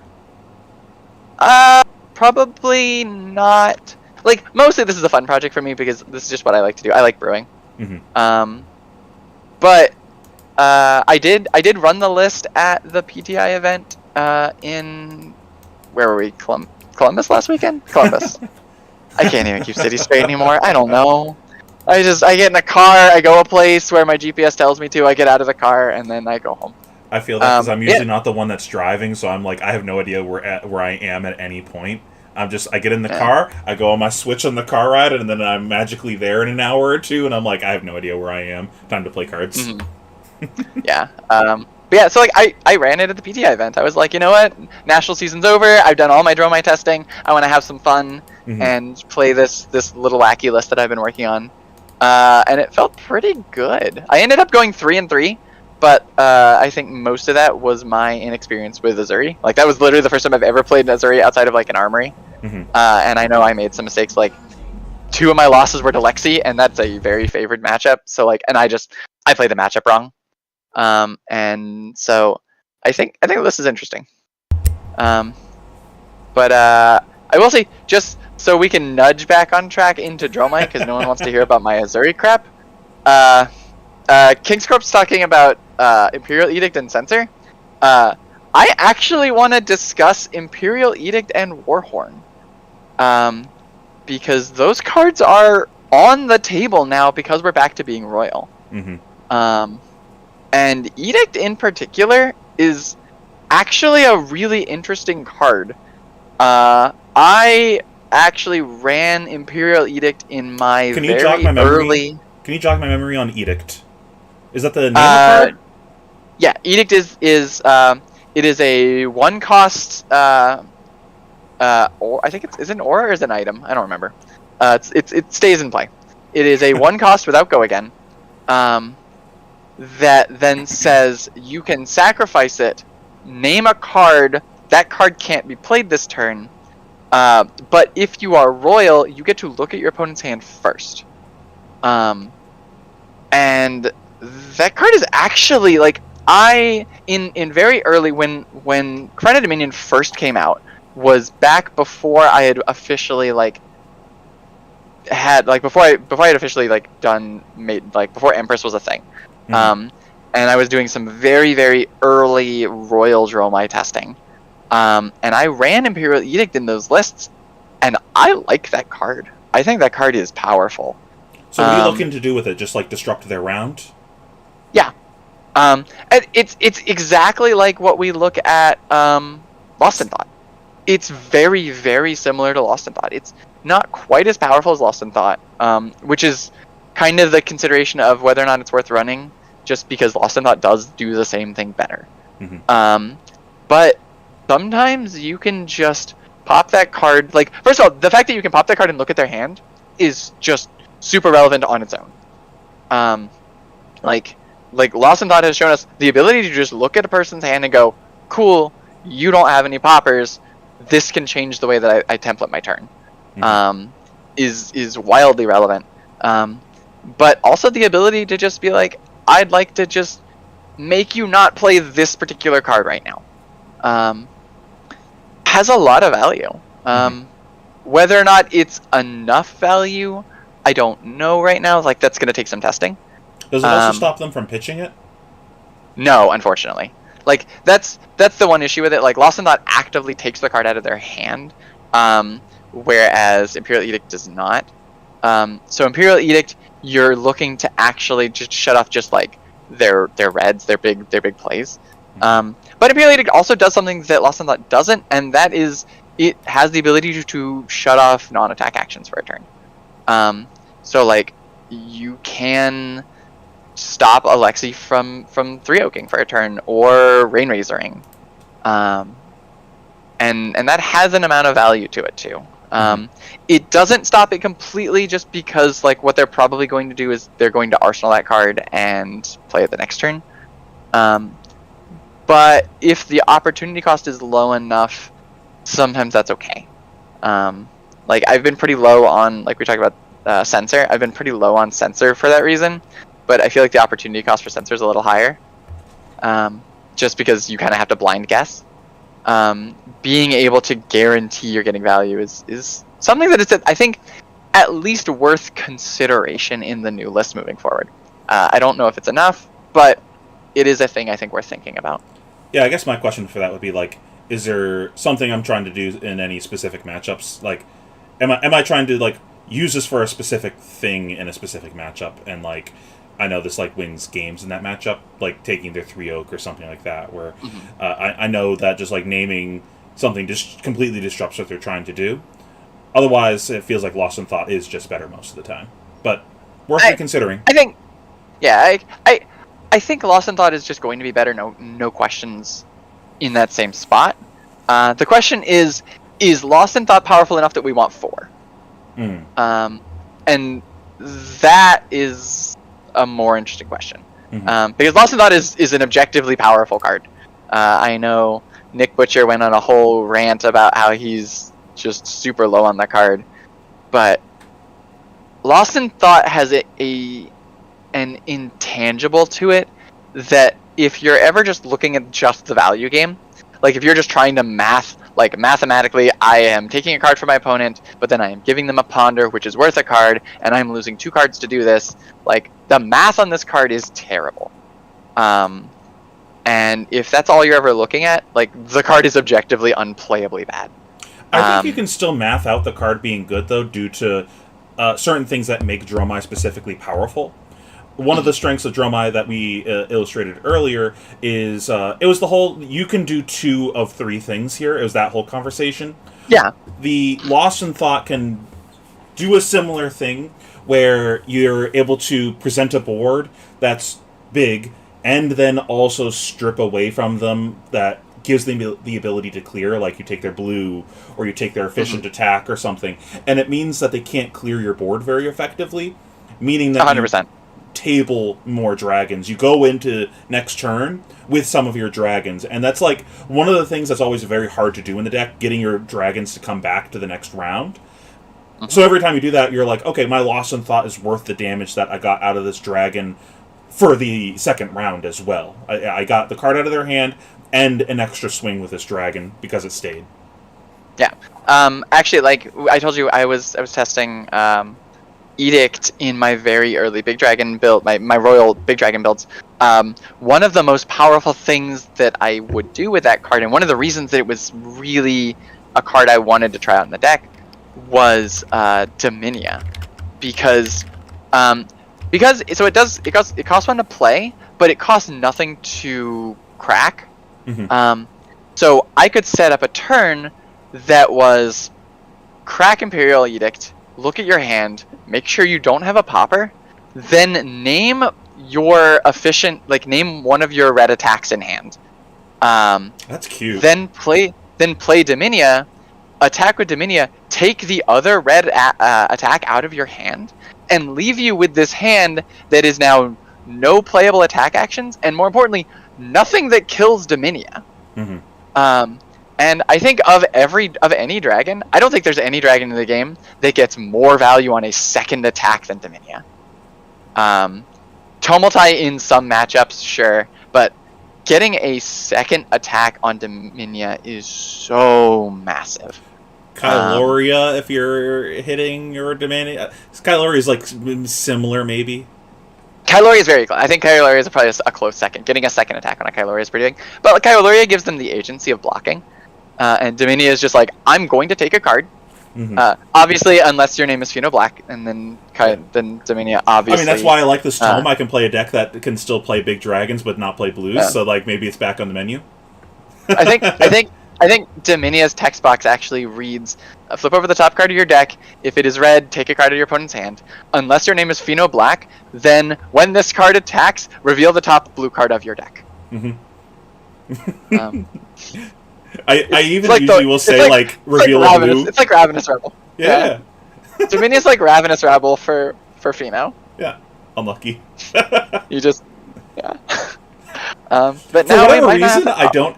For whatever reason, I don't have that problem with Tumulti, though. It makes no sense. Tumulti just loves me. I always reveal double red. Even if it's like no rune, it's just like still double red. Yeah. I will admit, so I told you I played Tumulti yesterday, and I got to cast him twice in entire redline decks. There is no feeling in the world like staring down a Lexi, playing a Tumulti, and then just going, reveal my 2 reds, because the deck is 100% red.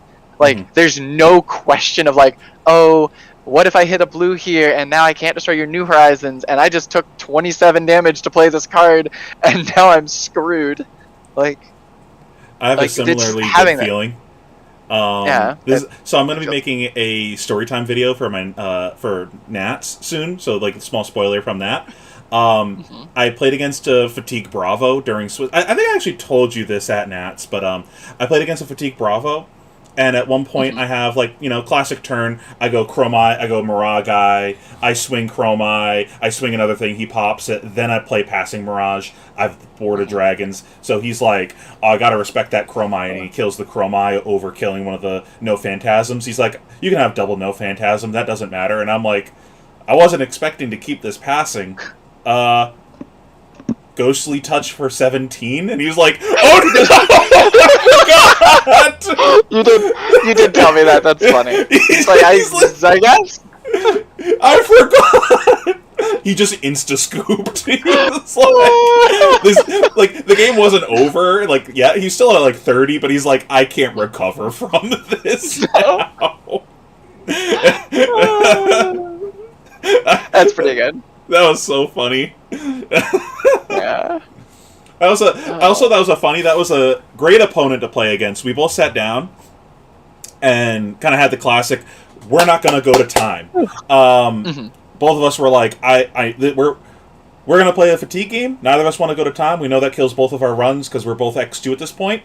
And then we play kind of a fast and loose game where it's like we understand what's going on in the communication of the game. We're just going to quickly do our things and resolve things in a way that's not technically legal. Like, I'm phrasing this poorly, but it's like, if we miss a trigger, it's fine. We let the other person take it back. Like, he pointed out I missed a ghostly touch at one point, and I burned them all, and it was like, go tick it up because we're playing fast here, and there's things being missed. And I was like, oh, don't forget that you have the seismic there or something like that. Like, we were both pointing things out. Oh, you missed your tunic. Like, we were pointing things out to each other to make sure that we were just playing like a fast, efficient game, because otherwise this is going to take over an hour for us to play the game. And that was like a nice, smooth, sportsmanly like game that I just really appreciated having. I like it when people are willing to do that. Of like, we agree on the communication of the game ahead of time, where there's no any funny business going on. We're just trying to like get this game done. Mm-hmm. How many people out there in the world do you think there are that still tell the story of the time they let pheanoblack have a tunic trigger? Zero. I always just say fuck when I miss it. One of my locals and myself have a thing where if we miss the tunic, we full arm slap the other person that missed it. Nice. I have not gotten slapped because I haven't played Tunic in a while. Dude, I have to say, so I told you I played Azuri at the PTI event this weekend. Mm-hmm. I literally sat down and told every single opponent, I was like, this is the first time I've played Tunic in like 6 months. I am going to visibly and vocally announce every single one of my Tunic triggers. Because I have not used Tunic in so long, I need to make sure I remember that it exists. So I apologize if this is annoying, but this is really important for me to remember how this card works. So every single turn I was like, tick up my Tunic trigger. So that I had like this like actual like tangible thing so that I could remember my Tunic. And I went that whole PTI event, did not miss one Tunic trigger. During a little while ago, I was doing Battle Spirits, and the way that game works is like, you know, like Hearthstone and games like that, where you like get a resource every turn. Like your like mana pool goes up by 1 every turn. In that game, it's called the core step. You take like one of these little plastic beads and you put it in your mana pool at the start of every turn. So you get like one special red one, but I have a bunch of just like red ones, and I use these for my Tunic, and every time at the beginning of the turn I say core step, and that's how I remember, because it's just like ingrained in me for the memes. During that whole tournament, me and at least for a majority of it, me and Cody Williams, at the beginning of every turn we just go core step, and everyone around us would just be like, what is going on? And we're like, we're confused, just memeing on the game. That's pretty great. Okay, going back to things, do you have anything else you want to say about that last thought? I mean, I could probably talk for another like 6 hours, but we can move on. Kind of wanted to jump over to one last thing before talking about viewer questions and doing some deck building with you. Sure. What do you think about like all these different spiderweb ideas of different combo ideas? Like, what are some of the things that you're looking at as like cool plays with this card? What does it open up? Like, what cards are you looking at that this either enables or they enable this? Well, first off, I need to acknowledge that you can in fact go Tome, Tomulti, Optimi. And I think that's an important thing to know. I need an adult. Jesus Christ! Is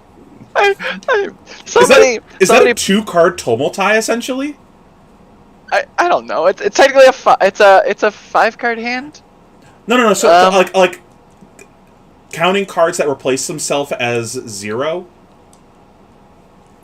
I don't know. It's 5 cards for 11 resources plus 2 fucking huge dragons. What the fuck? Yeah, I don't know. Somebody posted that on my Twitter timeline yesterday, and I was just like, oh, this is the best thing ever. It is never going to happen. I just need everyone to know that this is a legal play that you can make in Flesh and Blood in a red line deck.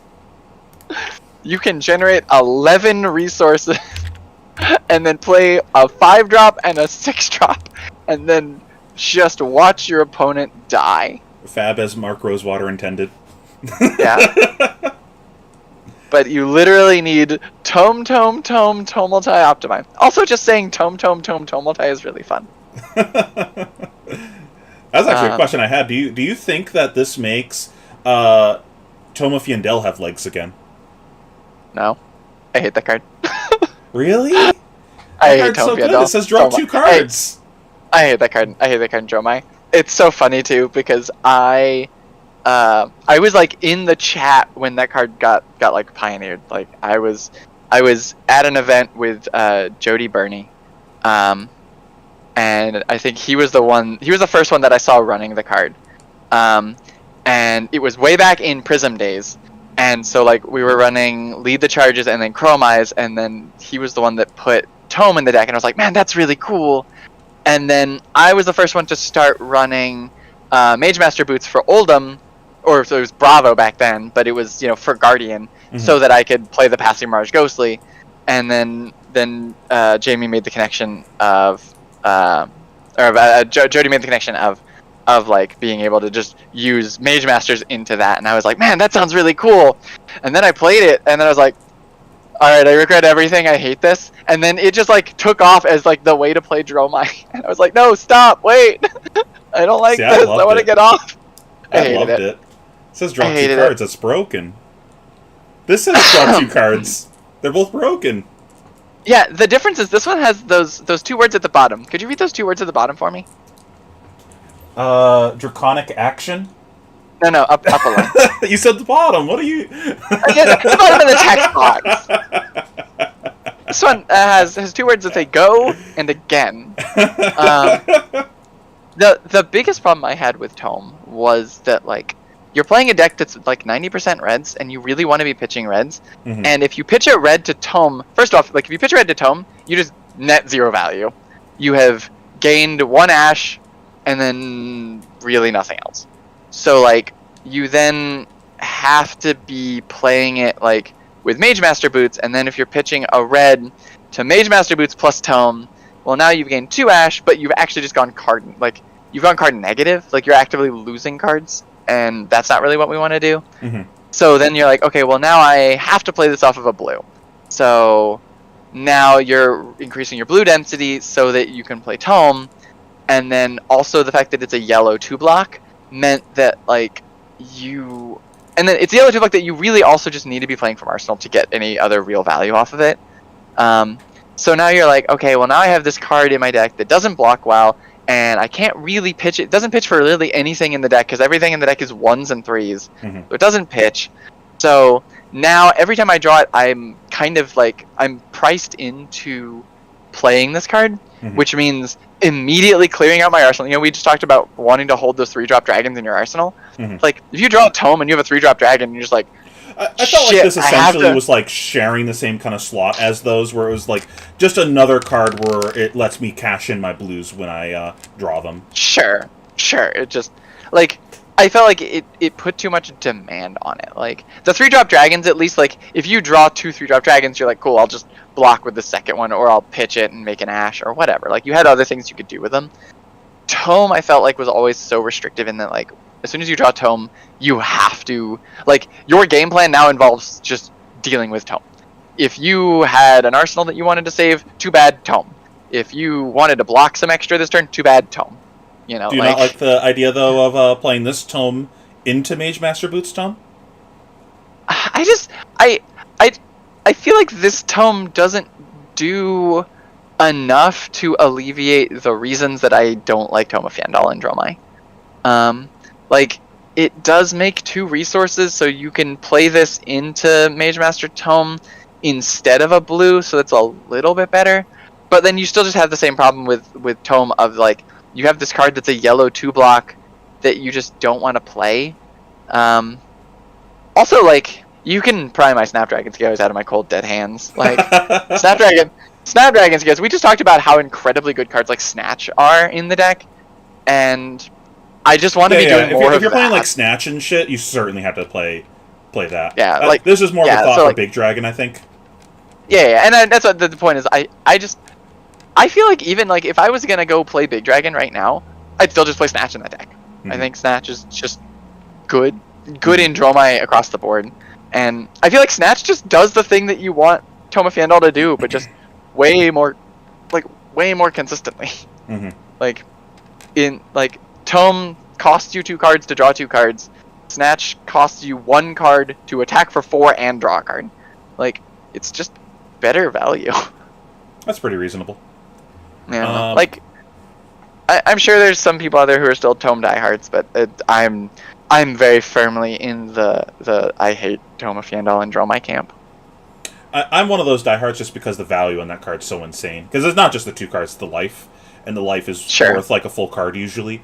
So, and I think if you could gain the life and not have to play it from Arsenal to do it, I'd at least like be more invested in the conversation. I don't like cards that as soon as I draw them become my game plan and I don't have a choice. Like, one of the big things I like about Empress is a deck that's very, very flexible. You know, because every card is pitch and every card is playable, I can change my game plan on the fly just depending on what I'm up against and what's going on at the game at the time. And Tome is a card that doesn't allow me to do that. Gotcha. So, any other cool play lines with this card that you want to talk about? Any crazy crackhead flame call lines or anything like that? I mean, like we talked about already a little bit. The fact that like I literally had a turn yesterday where I went Tome into Flame Call, Kyloria, Chromai, pitched the Phoenix Flame for 3 to play a Vincerikai. And I think just that line in particular. Flame Call is actually a little bit weird with Tome, and I think is going to be an interesting thing we have to keep in mind with deck building. If you play a Tome and you have a Flame Call, you actively need another 1 cost in your hand, because you actually end up with this weird anti-synergy. Because like if you play Tome and then you play a Flame Call and you get the Phoenix Flame, if you can't get rid of the one other resource you have floating, you can't even furnace the Phoenix Flame. So you can actually end up in positions where you get that. Yeah, and I think the gold is very relevant for that. That's I think another reason that I think the gold staying without cash-in is something to consider. Because you have access to the gold for just burn that card if you need to. But I think it's a thing where we just want to keep the number of 1-cost cards in the deck in mind. When we're building, because of exactly that interaction. If we are playing Flame Call and Tome in the same hand, that combination becomes incredibly powerful if we can find our 3 costs or even like our 2 costs. Because you can go 1 cost into Flame Call into gain 3 resources off of the Phoenix Flame, and then suddenly this Phoenix Flame just becomes the most powerful thing we can do. And so I think that's really important. But if we don't have enough 1 costs, then suddenly this Phoenix Flame becomes incredibly awkward. Because we definitely don't want to put ourselves in a position where we literally cannot get rid of it. Makes sense. So that's something definitely to consider in deck building, is making sure we have enough 1 costs if we're going to do this. But then, like, the fact that Tome does dig 2 cards deep makes that a little safer, just because if you have Tome and Flame Call in hand together, even if you don't have another 0, like you can, or another 1 cost, like you have a little bit of an opportunity to dig for it. I think another interesting thing with it too in that play line is you don't have to use the Tome as the chain starter. You can open with something else, then play the Flame Call, then play this, and you have a Phoenix Flame that you already want to get rid of, so then you can use the Phoenix Flame on this instead. Oh, that's actually... So I'll admit I hadn't actually even considered that. That is true. Just draw 2 and then just pitch the Phoenix Flame. Like, we already want to get rid of this shitter card. Like... Yeah, that's actually... I genuinely hadn't even considered that. That's actually... But that's like relevant. An interesting thing too, where it's like, this is one of the few cards that works backwards and forwards in our Flame Call lines. Most of them, like, you basically just view it as a starter, and then that's about it. Like, I guess 1 costs technically can be starters and enders in that scenario, but you're really not trying to go, like, 1 cost, then Flame Call, then other things. It's like, those hands are few and far between that actually work that way. Sure. Yeah, that is actually really interesting. I like that thought process, because that's also very similar to like we see a lot of like one of the reasons that I think E-Strike is really strong in the deck, because you can Flame Call and then pitch the Phoenix Flame to E-Strike just to get that extra value out of it, and basically you're just turning this Phoenix Flame into a real card, and playing it off or pitching it off of the Tome actually does the same thing. That's super interesting. Ultimate reason, Phoenix Flame is a good card. I mean, it's not a good card. It's Flame Call. That's a good card. Well, sure. Flame Call is a good card. Phoenix Flame just is this good little accessory that comes with it that you can do some really cool things with. Who knew that tutor a card to your hand was good? Like, oh, I know. Crazy. Any other cool interactions that you found with this card yet? Any other cards that you want to talk about before moving on? Something that's interesting, not super relevant, but is relevant and worth discussing. There is some interesting things you can do because the cards from Tome are pitched, despite possibly having like having cards floating or like resources floating already. Like you can do really interesting things with like if we're talking about like you can now I'm trying to think of what there was a weird line that I had where like you can have resources floating already. Like let's say you're playing against Icelander and you've already furnace for your turn and you have that. You can man, now I'm actually like this thought's going somewhere. This thought's going somewhere. But like the idea that you can have resources floating. Maybe this is actually better if you have blues pitch. This is actually that. All right, there we go. I found it. Let's start the thought over. What are you trying to say? Okay. You've lost me and probably the rest of chat. Sorry, all right. So like, let's say you're playing against Icelander, right? Or you're playing against something, and you have to pitch a blue to play your starter.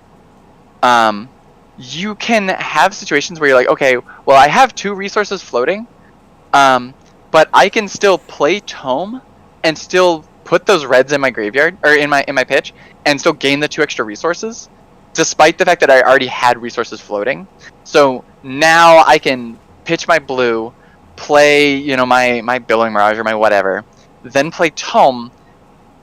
Now I have 4 resources floating, and I have the 2 reds in my pitch that I can then later activate Furnace if I need to, despite the fact that I had to start my turn with a blue.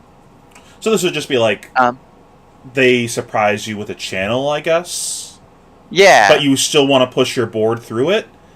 But then the Tome would also cost 1 in that scenario, so you'd go to 3 floating instead. Yeah. And then the Furnace would cost. So is that even good there? Is that just wheel spinning? Depending on the Furnace there would cost 2 and net you 2. But like. So like what's I see what you're saying. I'm just trying to think of the scenario that comes up in. Yeah. Because that doesn't sound good into channel. Blizzard, it's too late. Now I'm mathing, but like I think there are interactions where this is relevant. Like just having the blues in pitch. It might not be for like channel, but it might be for like just paying through frostbites. Can be really relevant because like sometimes just being able to get those reds in pitch for furnace activations is super relevant, and there are times where you can end up like locking yourself out of furnace activations, especially against Icelander because you had to pitch a blue. Because like let's say you pitched a blue, and then you play your Tome, so now you have 4 floating. Now if you're not like under CLF, but like if you just need some more resources, like they're going in on their kill turn, now you can have the 4 floating. I'm just trying to think of a scenario that actually happens because they like either respond or they just wouldn't do it when they see that you just do 4 floating for no reason. It might not be on an actual kill turn, but just on a big damage turn, like where you just need extra, like if if they've had to block some, but then like they still have access to like Like that's nice that play's available, and I'm sure we'll figure something out for that. I'm just like I'm struggling to visualize the exact scenario that can come up, but I'm sure there is one because like there's that matchup's very deep. There probably is a spot where that comes up. I'm just not picturing it. Yeah. Maybe like you soul read them on having the Expel and Arsenal. Sure. Yeah. Yeah, thank God Tome isn't a fucking instant. No, we wish Tome was an instant. It'd be great. But there's also just the relevance of just being able to get those extra reds and pitch, even outside of like playing with the blue lines. Talking about like just interesting interactions. This has some really nice interactions with the gold token, which is also another reason that I kind of like keeping the gold around. Being able to pitch 2, play your gold token, draw a card, then play Tome, nets a ton of resources. Figuring out what to do with all of that resource is going to be a thing, but like that, like gold into Tome, into Furnace, is 5 resources just on its own, which is a good way to play Tomotai on a not like huge hand. Like, so normally I think it takes what, a 5-card hand to play Tomotai if you're playing it straight. Tome, I'd say it's a 4-card. It's a 4-card hand. Is just Tome plus just pitch the other 2. So doing it with the gold token lets us still have another 0 cost in hand.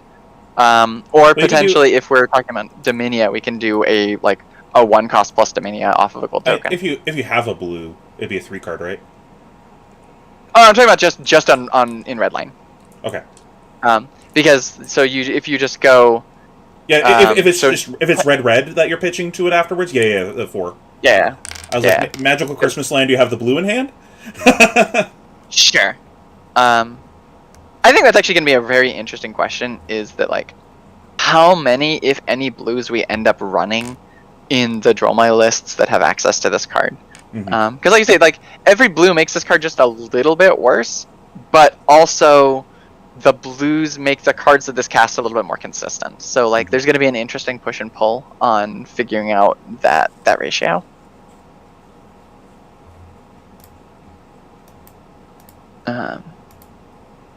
I'm trying to think other like little tricks you can do with it. I think most of the tricks are just kind of any cards that you think this breathes new life into that weren't good before or weren't good enough before. I mean, I think the big one is just having access to the big dragons. Is I think just the biggest thing. I would actually be kind of curious to see, because now we just have access to 3 costs. Like, I would almost wonder if there's a redline list that instead of running Vincerikai, runs Phantasmaclasm. Phantasmaclasm? I haven't played that card in ages. Yeah, I mean, I think it's a card that we pretty much all just wrote off because, like, it's just not currently great in Dromai. But Tome Phantasmaclasm is a 2-card 9 with a powerful effect. I think the last time I played that was at a local 1K right before Lille, where I was seeing if this is like pre-knowing about Talishar, so all my testing was like in person and paper, and I was trying to see if it was like maybe playable in DeBrier, and Jacob Shaker was at that one, and he swiftly showed me that it was not good enough, and I was like, okay, this is out of the deck. So yeah, I think there's going to be like we talked about, like how many blues we want to run. There's going to be a big discussion of how many 3s we want to run. Just because we end up in these situations where you want to be able to play your 3s, but then also the more blues we add to try and make the 3s more consistent, the more shaky our mana base gets, or our resource base. I don't know, whatever you want to call it. So, like, there's going to be some conditions where we're going to have to say, like, okay, maybe we want fewer 3s, or we need more blues to compensate for the 3s. And I don't know where that number is going to end up, but it's it's definitely going to be a discussion. And I think Phantasmaclasm is in that discussion. If we're looking to run more blues to be able to supplement these 3 costs, then like adding an extra 3 cost might not be a bad idea. Also, like Phantasmaclasm versus Vincerikai is a very interesting comparison. Like Vincerikai, I think on face is probably more powerful, but they're also both has 3 for more... 9s, but then you actually have to kill the Vincerikai. You don't have to kill the. So like you have to kill the Vincerikai, but then also like they have the option of just blocking 6. So like being able to block 6 and then send like 3 or send whatever 1 card to kill the Vincerikai sort of offsets that ability to just be a 3 for 9 that you have to kill. Also, Vincerikai is a lot more vulnerable to poppers than Phantasmaclasm is. Just because Phantasmaclasm just gets to strip a popper out of your hand, which is super relevant. Also, Hornet Sting exists. Hornet Sting exists and is still a commonly played card in Lexi. And if we're playing an aggressive strategy that is really looking to abuse those 3 costs into a deck like Lexi, we might see Phantasmaclasm over Vincerikai just because it's not vulnerable to Hornet Sting. So like I think Phantasmaclasm definitely is a card at the very least worth looking at in these new builds. And this is what we were talking about earlier of revisit cards. See if they're playable again. Don't just write a card off because it wasn't good in the past. Yeah. Also, Cinder sort of says in chat, talking about the hand control is not irrelevant. We were talking earlier about Imperial Edict. I think a deck with Imperial Edict, Lost in Thought, and Phantasmaclasm has some legs to be very, very disruptive. And that's a very interesting concept that's worth, I think, exploring. Playing a Dromai list that may or not be as aggressive as Empress, but has this ability to just disrupt every turn.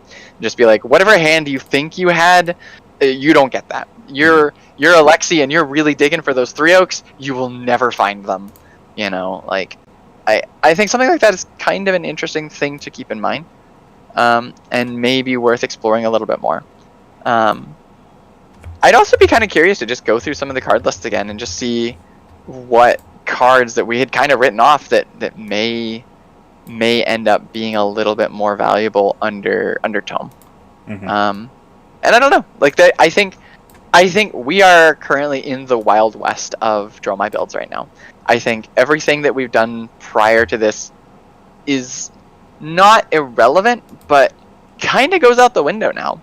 I think every list either changes dramatically because of Tome, or at the very least has to ask itself a very hard question of, is my list good enough that I don't want Tome? And I think that's going to be a real question to ask, and I think there's a lot of new space to innovate in the current lists. Well, speaking of innovating current lists, you want to do some live deck building with chat? Sure. Let's work on this theoretical hybrid somewhere in between list. Give people something to at least try out. I'll throw a link in the chat for people to mess around with afterwards. I want you to take the lead on this and tell me kind of where you're thinking on things, and I'll jump in if I have a thought. I added in the obvious cards. Obviously, we're playing Tome if we're making a Tome deck. Right. No, I think cut the Tomes. I think our list is powerful enough without Tome. We don't. Should I put in the other one? No. Oh, Firebrand, sure. No, please don't play Firebrand. Before we go too far, actually, just Fiendel and Eos. Cantrip. Eos is the card I want to be good so bad, and it's so bad. It's so bad. Just real quick before we go too far, Catnip and Cantrips in chat mentioned Warhorn. And we did kind of gloss over Warhorn. Oh yeah. And I think just without going too deep on Warhorn, I think that card is interesting, but does ask a lot of the deck. It effectively costs us 2 action points, both to play it and to crack it. But having targeted item removal may be very, very relevant in coming into Bright Lights. So I think that is definitely another card that is unlikely to be very strong in the list just because of how much demand it has, but is absolutely on the radar and should be in everybody's back pocket of just, we should remember this card exists. If there is a mechanologist build that is just super hinged on, a big scary item, I did not realize this hack works on dragons. Or does what? it? It says you. Oh, that might not work. Hack to reality. Hack to reality does not work on dragons. It says next time you hit a hero, so that wouldn't count your dragons, right? Correct. Yeah. No. Never mind. Unfortunately, hack to reality is not great for us. There's a world where it's relevant, just because if we have a bunch of just the 0 for 4 go agains, but it's tough. It's also being a yellow makes that just same problem as Tome Fiendal, where like yellows are just real not great. Yeah. All right. So we can move to deck building.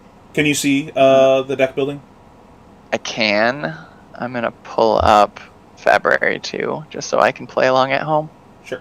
All right. What are you thinking about for equipment other than the obvious crown, our weapon that we have to play, and furnace?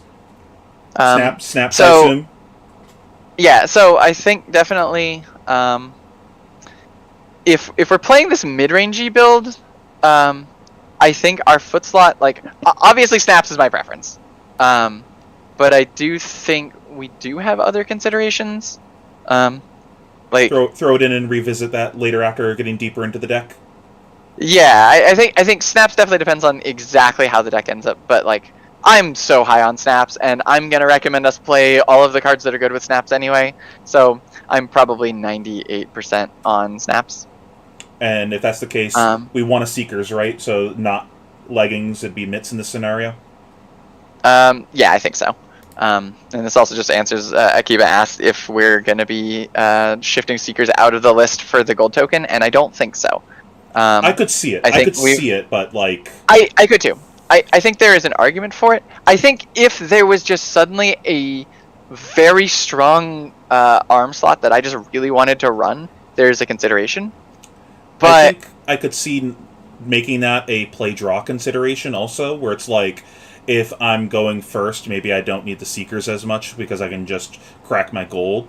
If I'm going second, then I want to be able to make the Ash on their turn. Like I said, I think it's possible. I think the flexibility of Seekers is so high that I think we just want it anyway. And plus, I like the fact that the gold gives us access to a lot of good, like notably being able to play a 3-cost dragon on a 3-card hand. I think is super relevant, and just gives us that extra little bit of like, if we want to play those 3 costs, we don't have to have a Tome lineup to play them. We still have at least like one little freebie of like, we can still just play a 3-cost on a 4-card hand here. Makes sense. Any other equipment that you're thinking about? Maybe some AB? Do you want a different helmet? I think Flamescale Furnace has some pretty good interactions in this deck and should be at least considered over Tunic. That was auto include. That was the first thing in the deck. I was being a shit. Yeah, no, Flamescale Furnace should definitely be in the deck. Like no core step here. Absolutely no core stepping. Yeah. I think our cores, at least, assuming we're staying with snaps, which is pretty likely, I think just Crown plus Flamescale plus Seekers, snaps, and then obviously our Storm of Sandakai. Probably not looking to Iris Dromai. AB is a consideration. I in my most recent Dromai builds have actually just run AB0.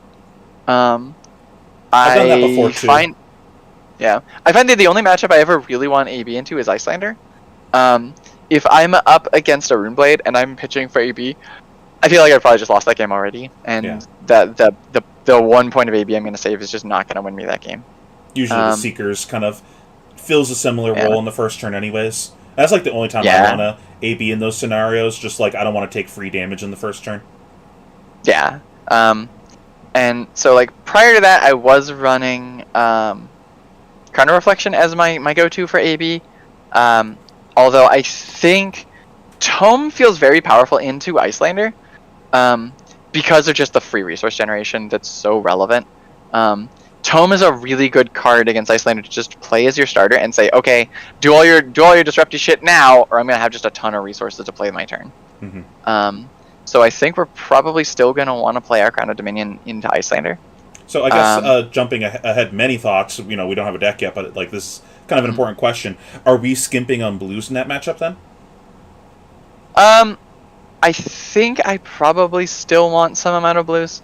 Like the actual number is gonna depend. Like I ran in my testing yesterday, I ran Tome plus my full 7 blues that I've been running into Icelander anyway. And that felt pretty good. I don't hate the idea of skimping on 1 or 2 blues. Like I probably still want at least 5 or 6. Because there are still things that you just need a blue for that Tome just doesn't do particularly well. Like Tome is not amazing into like Channel Lake Frigid. Yeah. Gets a little awkward there, and so you still want some amount of blues there. So like I think I would probably pencil 6 blues, just to like as our starting point. Which ones you thinking about? Passing? Yeah, I think passing is kind of our guarantee. Our second blue, we can kind of bounce around of a couple of options. Warmonger's Diplomacy exists, and is decent. I was running at Nationals. I was running This Round's on Me. I really like the fact that This Round's on Me, one, is playable in other matchups. I think it's really good into Phi. I think it's actually decent to play into Lexi. And notably, This Round's on Me is not a 0-cost blue, which makes it very relevant into Icelander for things like Brain Freeze. It is a card that you can't take off Brain Freeze, so I think that's really nice. Otherwise, the other consideration, if we are just playing our blues into Icelander and nothing but Icelander, it is probably Epot. Yep, Epot would be the other one I consider. Epot, I think, is, if I'm playing a blue that is Icelander only, Epot is probably the best blue to play. Are we just going the full 3? Like I think depending on what we want, like if we want to have that flex into another one, like I'm still a big fan of This Round's on Me. And so like I could be content with running, like the 7 blues I ran at Nationals were 3 This Round's on Me, 3 Passing Mirage, and 1 Epot. Okay, let's pencil in some Epots and then a block 3 blue for now, and then we'll revisit them later. Sure. Okay, I think that's totally reasonable. There is, like I say, if we want to run a piece of AB, I don't hate running 1 AB into Icelander just to have that little extra starting buffer. Although it can't really be Crown of Reflection anymore, which means either we're running boots or gloves, probably. I'd assume it would be gloves. I'm still kind of loath to give up our Seekers, but it does at least, like, I think it's probably the least disruptive option. Like, Snaps is just so good. Yeah. It's hard to give up Snaps. I'll throw a no rune glove in, and we can always shave it later. Sure, I think that's fine. I think that's pretty good for equipment, though. Yeah, I think this list's core equipment set is pretty universal. I think we're pretty much just gonna run Crown plus Furnace plus Seekers plus Snaps plus Stormer Sandakai into 98% of our matchups. Alright, so what are we looking at for dragons? All of them? Some of them? Most of them? So all of the 0 and 1s are pretty much obvious. One of them? Yeah. Are you live filling this out on this thing? It is not updating for me. I don't know. Am I seeing this? Is this just like on my end? It might just be like a weird thing because I'm streaming and Discord screen sharing. I'm not sure. Maybe just pull up the YouTube. Okay. I mean, like, I can do this in my head. It's not a big deal. I was making sure if it wasn't showing on the rest of the YouTube, like as long as it's showing for everybody at home, I think that's fine. Chat, can you see? You said all the 0s and 1s? Yeah, all the 0s and 1s for sure. Like, as well, like Chromite, Kyloria, Miragai, Yenderai, I think are pretty much staples. How do we feel about our so Tomotai, I assume? Yeah, I think so. I think Tome in this list feels pretty decent. What about our 2 costs? So I think the 2 costs and the 3 costs are where we're gonna have to do some big brain thinking. Mm-hmm. Because I'm a big fan of Thamai. In my standard Empress lists, I run 3 Thamais, no Uvias, and I'm super happy with that. You can sell me on that. Yeah, I like Thamai a lot.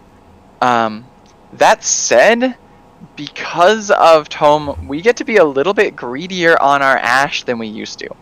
I think to me, with Uvia is like, what is our game plan into fatigue? And like, I don't think we're necessarily playing a game plan of like, ask the question of just how many total poppers do you have in deck and then kill them with Ghostly Touch. It's going to be more of a aggressive line that we're slanting in this list potentially.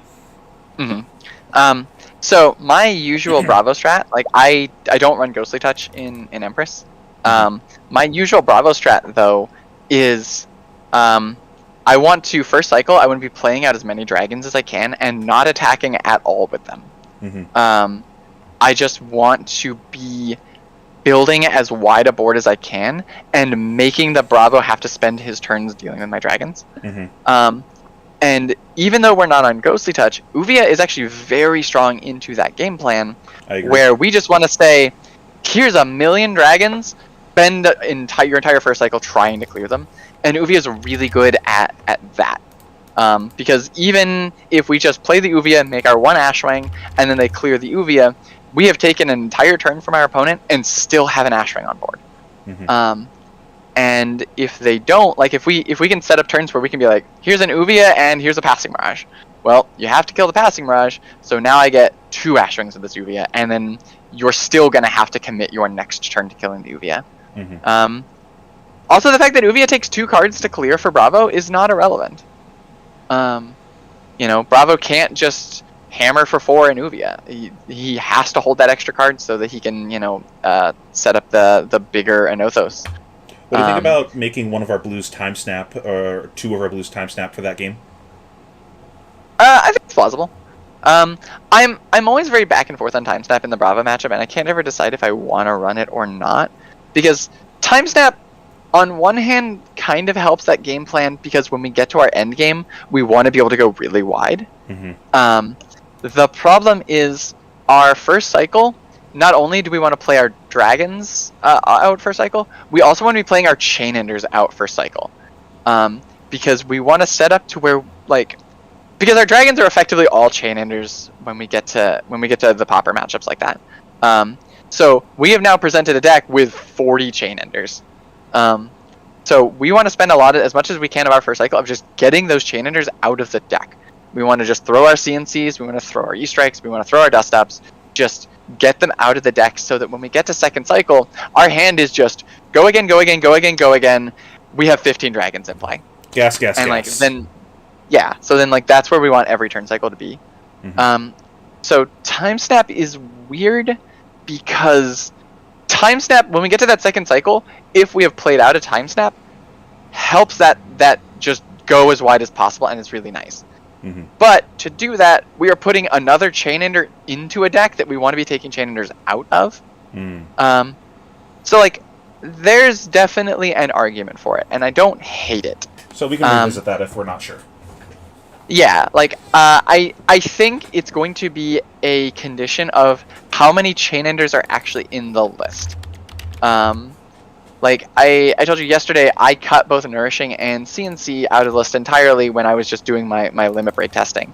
And if we're looking at a list like that, then now we've got 5 less chain enders, so adding 1 chain ender to the Bravo matchup doesn't hurt us that much. If we're on a list where we're still running 12 to 15 chain enders, I think the time snaps may cause us as many problems as they solve. Gotcha. So I threw that and just an aside for now. We'll come back to that later. Sure. I threw Rake in that whole conversation of adding 1 drops. I assume the Rake is same thing. Yeah. Rake is a secret 1-drop dragon. Yeah. So what are we thinking on our Uvia, Necria, Vinserakai, and Dominia. Do we want to throw them in and then figure out how much space we have later, or do we not want to play any of these? So, I think first of all, like as far as our 2-drops, like we talked about just doing 3 Thamais. I think there's a world where we go 2 Thamai and 2 Uvia. I think I don't hate that as a split on our 2-cost dragons. Do you think it's just like 4 between the 2 of them? Just some sort of split, 3-1, 2-2, something like that? Mm-hmm. I think so. Also, the fact that like because of Tome, we can get a little heavier on our resource curve than we used to be able to. So having a couple of extra 2 costs isn't terrible. Also, if we're running the 3 costs, having 1 or 2 extra 2 costs I actually like, just because one of the other ways that we're going to look to play a 3-cost dragon without Tome is if we can arsenal our 3-cost dragon, then 2-cost furnace 3-cost dragon is a pretty decent turn. Mm-hmm. Is one of the ways that we're going to have to be able to play our 3 costs without needing Tome. Mm-hmm. So I don't hate having 1 or 2 more 2 costs than I normally would. And just having more of them in the deck means we can do that play more often. Yeah, just we're looking for consistency. Like I think that's one of the things the deck is very good at. So we have 0 3 costs right now. What are we doing for 3 costs? Right. Is it always Necria first? I'm actually not sure. So this is another one I think is going to be an interesting. Usually my gut is Necria first. So like if we are playing, and I think this depends on what strategy we really want to set. If we are playing the more aggressive, very like Empress heavy list, my lean would be Vinserakai. But with this list already, we're looking at, like I say, we've added the Uvias in. Uvia being particularly Ash hungry, and also a card that wants us to go towards a longer, slower game, makes me probably lean towards Necria. Mm-hmm. So I think Necria is probably the call. Although I think there is a consideration for us being able to sideboard into a switch list to where we can play the Uvias and the Necrias into the games we want to be slower, and then maybe sideboard those out in favor of the Vinserakais and maybe like either Tumultai or Dominia. And I think we can have the same discussion there for some of our more aggressive matchups. So, I think that's a thing to consider. Yeah. I threw the Vinserakai on the side for now. Okay. Dominia, we playing that one, or is that too much? So I think I touched on this just briefly a second ago, and I think this is our next big kind of discussion. Is I don't think we want to run both Dominia and Tumultai, because both of these are pretty much uncastable without Tome. Mm-hmm. Unless we are looking to start adding more blues. I think I agree. So I don't think we want both in the deck at the same time. So like if we have to pick one or the other, I think the pick is pretty much Tumultai. However, I don't hate the idea of running both and swapping between the two, because like there are definitely matchups where Tumultai is really strong, and then matchups where Tumultai is very mediocre. Yeah, and this is theoretically a list that Dominia is going to do better in with a high red count. Agreed. Yeah, like I think Dominia wants. Yeah, maybe not. I don't know. Like, if we run actually 0 blues, then maybe pheanoblack gets to add the text to Dominia. Put a blue from your trade binder on top of your deck. Who put this cracked bauble in my CC deck? Yeah, no. What it is, you're gonna finally get to the game, and you're gonna sit down. It's gonna be a UPF game. Just playing super casual, like Pheno is known to do. And you're like, all right, I got my Dominia. I'm so excited. I'm gonna cast it this turn, and then someone's gonna shitty Christmas present you, and then just put that yellow on top. You know, you say that. I'm actually a casual commander player. I'm sad that I don't like UPF, because that's like what I would actually play, not competitive Fab. Dude, UPF is a blast. I don't know. Shout out to the Table Pit. I don't know if you're familiar with the channel. Table Pit does a bunch of UPF content, and they're a super cool channel. They're super fun.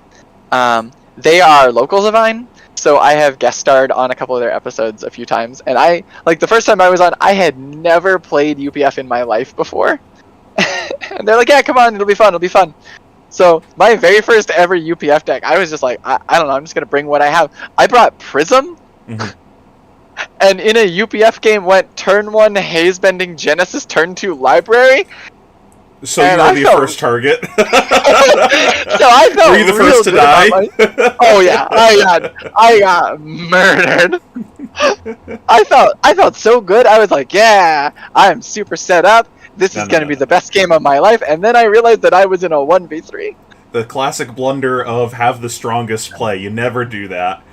You never have the best play. I learned, but always yeah. sandbag. Yeah, so shout out to the Table Pit. If anyone's big into UPF content, it's the Table Pit on YouTube. They're great folks. Go check them out. We might be doing some UPF fun content just as like a one-off thing with the Runaways soon too. Oh really? Oh, yeah. that'd be fun. We all looked at that new professor thing and we're all kind of like, I don't want to try this. It looks fun. Yeah. So we might be doing something with that. Anyways, back to the deck. So Dominia, maybe. So yeah, I think I kind of want to see Dominia in the main and Tumulti in the side. Okay. And then just have the ability to sort of just switch between the two. Just like if we're up against Icelander or Lexi, we can bring in the Tumultis, and then if we're just up against the decks that don't quite care as much about the equipment, I think Dominia is an incredibly powerful card. But we're always playing the Tumulti, right? Like it's always in the deck list. No, I think you switch between the two. I don't think you actually want both on the same list. I mean, like, we're always submitting a deck, like, an 80 card Oh, deck sure, list. in an 80? Yeah, 100%. Yeah, I think... Visually, I'm using the sideboard as the maybe cards. Oh, sure. Yeah, okay. So, I assume no Optimi? Poop soup card? I mean, Tome Multi-Optimi is a thing we can do. So, moving on to attack actions? Man, alright. I'm gonna go get a drink real quick. I have a wireless headset though, so I can keep talking. I'm just gonna disappear from my chair for a second, because I've been doing a lot of talking and I need a drink. But your favorite snatch? So yeah, my favorite snatch. Yeah, if we're just putting the snatches in, I think just like snatch, dust up are like automatic includes to me. Probably Rabble. I think Rabble's just an incredibly good card and does everything this deck wants it to do. What about Flame Call? So, I feel pretty confident in saying Flame Call is good for the list. We did talk about like there are weirdnesses where we want to make sure if we're playing Flame Call we have enough one costs. Burn them all so that way we have another starter? 100%. Yep. I'm a big fan of Burn them all. Oh yeah, we never fought about Sigil. Would you like to fight over Sigil? Because I think that card's trash. I mean, you can say your piece, and I'll tell you you're wrong. That's fine. Won't be much of an argument. All right. Sigil doesn't do the thing we want this deck to do. The end. Good argument. Moving on. Yeah. All right. So, like, genuine discussion on Sigil. I do actually think Sigil's a good card in Dromai. Yeah. It does actually, like, the thing that's weird with Sigil is a mid card. Mm-hmm. It is always 3 value. It is never more, it's never less, but it is also like 3 value in the wrong direction. Like if we're playing an aggressive Dromai list that really wants to end the game sooner, then like Sigil is going the wrong way. It's like, not developing our board, it's not like demanding cards out of the opponent. It's not doing any part of the opponent can do 2 of these 3 things. It's not that's exactly. Yeah, if our stated goal for building this deck is we want to force our opponent to make the decision of doing 2 of 3 things, Sigil just doesn't do that. Mm-hmm. Sigil is just a card that is there because we need another 0-cost starter. And I think with the addition of Tome, we don't need another 0-cost starter. That's reasonable. Yeah. Like I think we want a bare minimum of 15 0-cost starters. I think is kind of where the line kind of starts. I'd like to be a little higher, but 15 is the sort of like baseline for this. And I think between Burn Them All plus Rabble plus Tome plus Chromai plus Asvali is our clean 15. Do we want E-Strike? Yeah, I think so. I think if we're running Flame Call, I think E-Strike just, like we talked about, Flame Call and E-Strike just have a really nice synergy together. E-Strike is a good chain ender that still we can use as a go again if we need to. I'm not opposed to cutting E-Strike. E-Strike is a card in the list. E-Strike is very similar to like Blaze Headlong in this list, where they're just kind of good cards, but they're not actually, like, because they're not Ash positive, they're not really starters. Like, E-Strike can be a starter, but we don't really want to be using it as a starter. It's a ghetto starter. Yeah, like, it feels real bad when we have to use the E-Strike as a starter. So it's not a starter, it's not Ash positive. It doesn't interact well with Furnace. I think you could convince me to cut it. I think that's like the kind of card that I would need to play around with it a bit to see how it feels with the Tome, to be like, how often do I actually use it in this version of the deck? Because we theoretically have more cards that it's good with. And if we're not playing as many blues, also there's like less cards that actually want to bottom. Like, that was one of the functions I actually liked with it. Sure. I'll revisit that in a bit. Yeah, like, I think I'm fine with having E-Strike in the list, and, like, I think there are more reasons to have it in than not, but I think it is absolutely a card that, like, if we come to the end of this list and we're like, oh man, we have, 83 cards, and we have to cut E-Strike, I don't think I'm going to shed a whole lot of tears. I think the matchup I actually like it the most in is, like, Guardian, where it's just another go-again attack action card at the end of the game. Where it's just 100% like, agree. You gotta give me some real estate. I'm hitting you with something I can't pop. So what's actually funny is I like it in Guardian for the exact opposite reason. Because I told you my strategy into Guardian is I want to just play all my chain enders out, and just get them out of the deck. And E-Strike as a chain, as in that strategy, is really easy to, in cycle 1, just be like, I'm gonna play this E-Strike and a Dust Up. And I'm like, cool, I got 2 chain enders out of my deck at the same time. Yeah, that's like, it's flexible. Yeah, it is. Like, I do like it into the Guardian matchup. It is super cursed in the Icelander matchup, though. That card is miserable when they're like, here's 1 Frostbite, and you're like, oh, this is a 3-card 5. Billowing? I think Billowing's probably just stock. Billowing feels really good right now. I'm super high on Ashwings in almost every matchup. It's great in the mirror. Did you say stock? Yeah, stock. Okay, I thought you said suck, and I was just like, that card's insane. No, I think Billowing's fine. I think the only matchup I ever don't like Billowing in is Ninja. And I do like considering siding Billowing out against Ninja, just because 1 Ashwing can sometimes be a liability when you're trying to play around Masking Momentum. But yeah, other than that, I think Billowing, also just, like, we talk about wanting to keep the 1 cost in, so I think Billowing is just easy in. Blaze, I'd probably put in the maybe pile. Okay. Blaze very much has the same problem that E-Strike does, in that, like, it's just kind of a good card. It's just a 0 for 4. Serviceable. It's serviceable, but doesn't actually do anything that the deck needs it to do. Again, it's not a starter. It's not Ash positive. It's not a chain ender. It's just 4. Like, so everything that, like, we can talk about Sigil, Blaze is just like that, but like in the other 4. direction. Yeah. But it's like, at least proactive. Yeah, it is in fact at least proactive, but it's fine. Blaze is a fine card. I'm personally not a fan of the card in general in the deck, because it's not a starter. That's always been like my biggest hang up with it. But I think that when I was playing this, my indie list was kind of in between Big Dragon and Redline, where I was like trying to have some more equity into Icelander with the extra high blue count. So like it was a little bit worse in my list, so I cut it. Lost in Thought, I assume we were playing. Yeah, I think so. Like I say, again, it's another 1 cost, it's another starter, it's Ash positive, and the card's just super disruptive. Like, I'm still just real high on Lost in Thought. One card that I keep coming back to of wanting to play in this version of the deck, but it just like keeps not panning out, is a Trade-In. That's like one of those draft shaft cards that I've wanted to play in this before. Being able to discard a Phoenix Flame to it seems like it could be good potentially.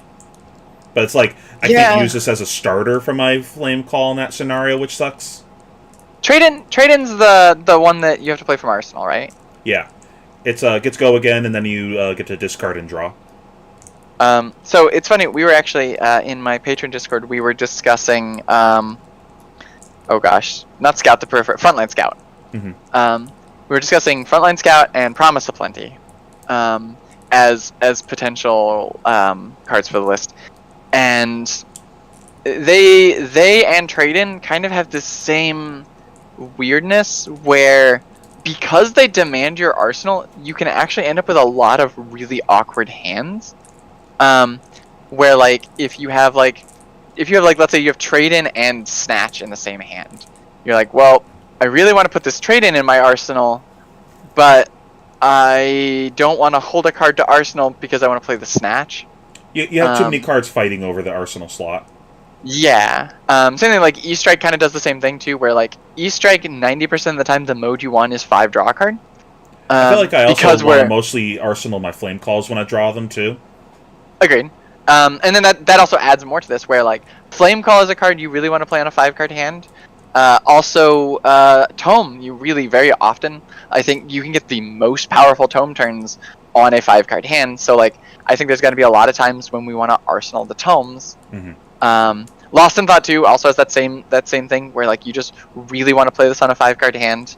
And it almost does nothing on a 2-card hand. It's just like, look at your hand. That's great. Pass. Maybe get some swings in, but if you don't have the board, it doesn't do anything. Yeah, like if the 2-card hand has like a 3-cost dragon or even like a 2-cost dragon, I think it's fine. But like, there's definitely a lot of 2-card hands where Tome is very mid. Mm-hmm. And also just the fact that we're running the 3-cost dragons doubly so makes me not want to run more cards that eat my arsenal. Mm-hmm. Because there's going to be a lot of times where we're like, oh, I drew the Vincerikai, I'm going to arsenal it and wait and see if I can draw a Tome next turn. And so we can set those really big turns up. Mm-hmm. So yeah, I think the play from Arsenal Go Again cards are really interesting in the deck, but I think we just have too many demands on our arsenal to be able to really play them right now. I agree. That's just like a card I keep revisiting every time I put Flame Call in the deck. That just kind of wanted to point that out as like one of those like draft chaff cards. Oh, for sure. I feel the same way with Promise of Plenty. Like, you can ask my locals. I literally have a playset of foiled Promise of Plenties that just sit in my maybe pile for Dromai, because I think Promise of Plenty is really interesting. Because card draw is so powerful in this deck, and being able to just like have 3 more pseudo snatches in the deck is really appealing to me. But it's got that same problem. Yeah. Skitterings in the side until we figure out if we want more zeros. I feel like that's the next 0 we would want over Sigil. I think so too. Although like there is a world where like, because we're running the extra dragons, it could be Sigil over Skittering. Like, Skittering is by far the more aggressive option. But if we want to be a little bit more conservative with our Ash, and if we want to play a longer game, I don't totally hate Sigil. Like, I know I'm kind of memeing on the card, but if we are looking to play like the Necria plus Uvia plus Tomel type game plan, Sigil's not horrible in that if we want that one extra starter. But I am pretty partial to Skittering. I like the fact that Skittering is just a very reliable 0 for 4. I didn't like it before because I didn't feel like I had the Ash economy to keep up with it, but Tome goes a long way to fixing that. I think Tome does, Seekers, and then I think Necria, like, we have so many ways to go nuts. Doubly so if we're playing Necria in addition to Tome. I feel like we get to be so greedy on our Ash that like, I think cards like Skittering and Uvia get a lot more mileage. I feel like that's probably like end up adding like 2 to the deck to be like pair with a Phoenix Flame or something, but we can come back to that later. Agreed. I think that's it for Red Go Against, but put Sigil in the maybe pile. Sure. So the next question is, do we want other Chain Enders? So we got Snatch and Dust Up arguing. Also, do we want D-Reacts at all? Oh, sure. I think that answer is yes. I think Sync Blow is just a really good card. Especially in this list, I think Sync Blow actually gets a little extra mileage because we are trying to set up those Tome plus 3-cost dragon turns. Yeah, that's like something that like has been an issue in the past of if you have too many D-Reacts. What can happen is sometimes your opponent gives you back tempo because they clear your board instead, and you're stuck with these defensive cards, and you're like, oh, I can't like translate these defensive cards into tempo now that you left me with them. Where now that we have Tome, we can still convert them into an aggressive resource. Mm-hmm. Yeah, I think it's actually one of the things about this deck that's actually really strong is cards like Sync Below, because we can double them as resources. Makes running like one D-React a lot more appealing because we, like you talk about, like that situation sucks, but in this deck it's a lot more mitigated, where we can be like, oh, I had a Sync Bow in hand, but I also had a Tome, so now I can just pitch the Sync to the Tome, or I can just pitch the Sync as resources to play a dragon. So I think I don't hate 3 Sync Blows. I'm also very high on Flicker Trick. I think Flicker Trick is just an incredibly good card, as long as Lexi is the dominant force in the meta. So my question would be, do we want defense reactions for matchups other than Lexi? Would we want Fate instead? I think if I'm gonna go Sync or Fate, I think Sync is probably still the better of the two. I was talking about for our second set of D-Reacts. Like, yeah, we have Sync. Do we want D-Reacts 4 through 6 for anything other than Lexi? I don't think so. I think like we talked about, like we wanna be able to keep that pressure on, and we want to keep being able to just present these threats. And just like you said, like we don't ever want to have a hand that has like 2 D-Reacts. Doubly so with Flame Call Awakening in the deck. Like 2 D-Reacts and a Flame Call Awakening is an unplayable hand. And then you remember like you have a Tome set, and you're like, I'm a genius. Oh yeah, alright, so sure. 2 D-Reacts, Tome, Flame Call Awakening as a 4-card hand is fine. I retract that statement. Genius. Yeah, alright. Tome real good.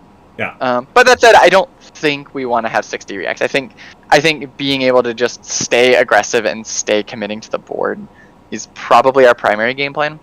5. And unless something, yeah. So I think 3 Syncs and then 2 Flicker Tricks, I think is fine. There's a discussion for Sand Cover. Partially because Sand Cover just comes in different matchups than Flicker Tricks, so we're never really like overlapping there. I've been liking Oasis more than Sand Cover recently. Really?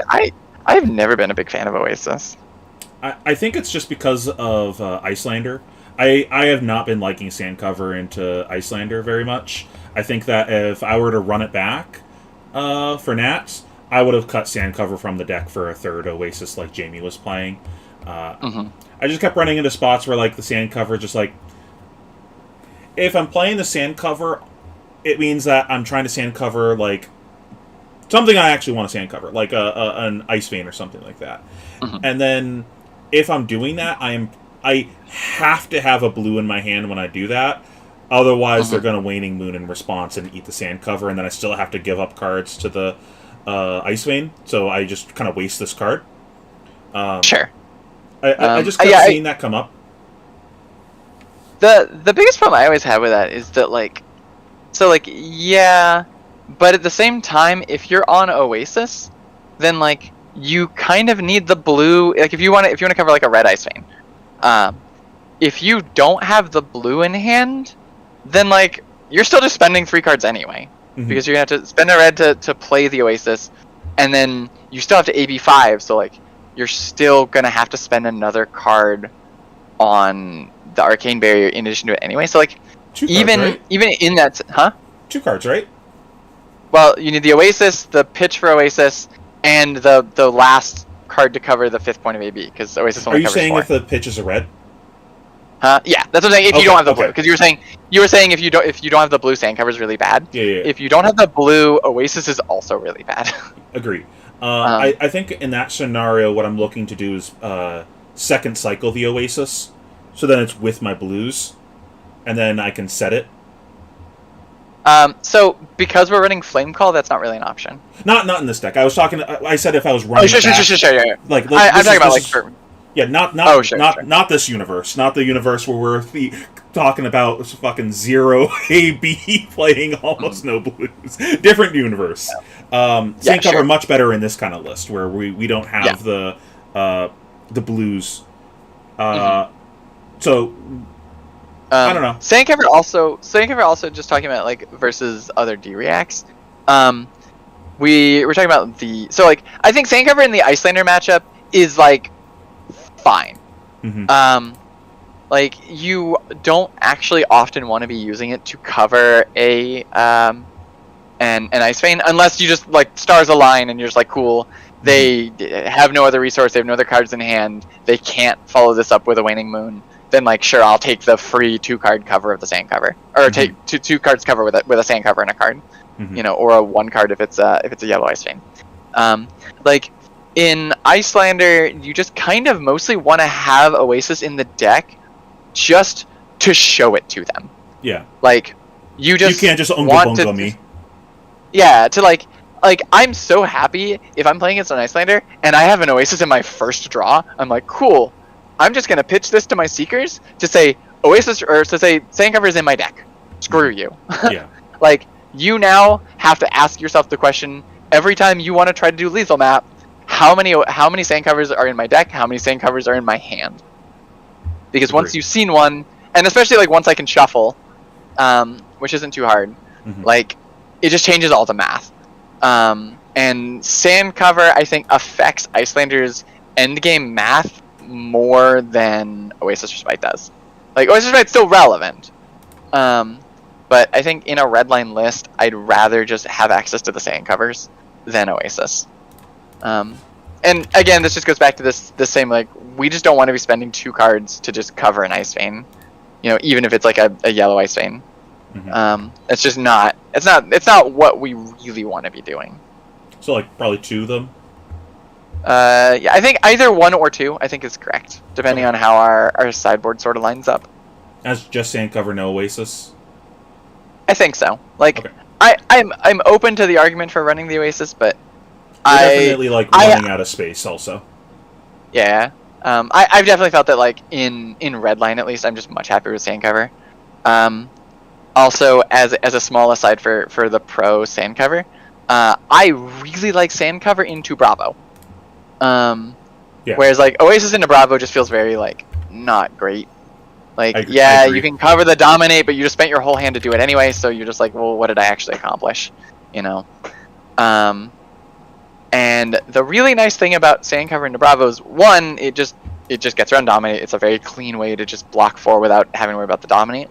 But 2, in the game plan that we've talked about, where we really want to just be playing out dragons early game and then pivoting into this really aggressive late game, you want to have the sand covers early, or the sink blows early, because when you're playing the early game, you're not presenting a lot of damage and a lot of threat.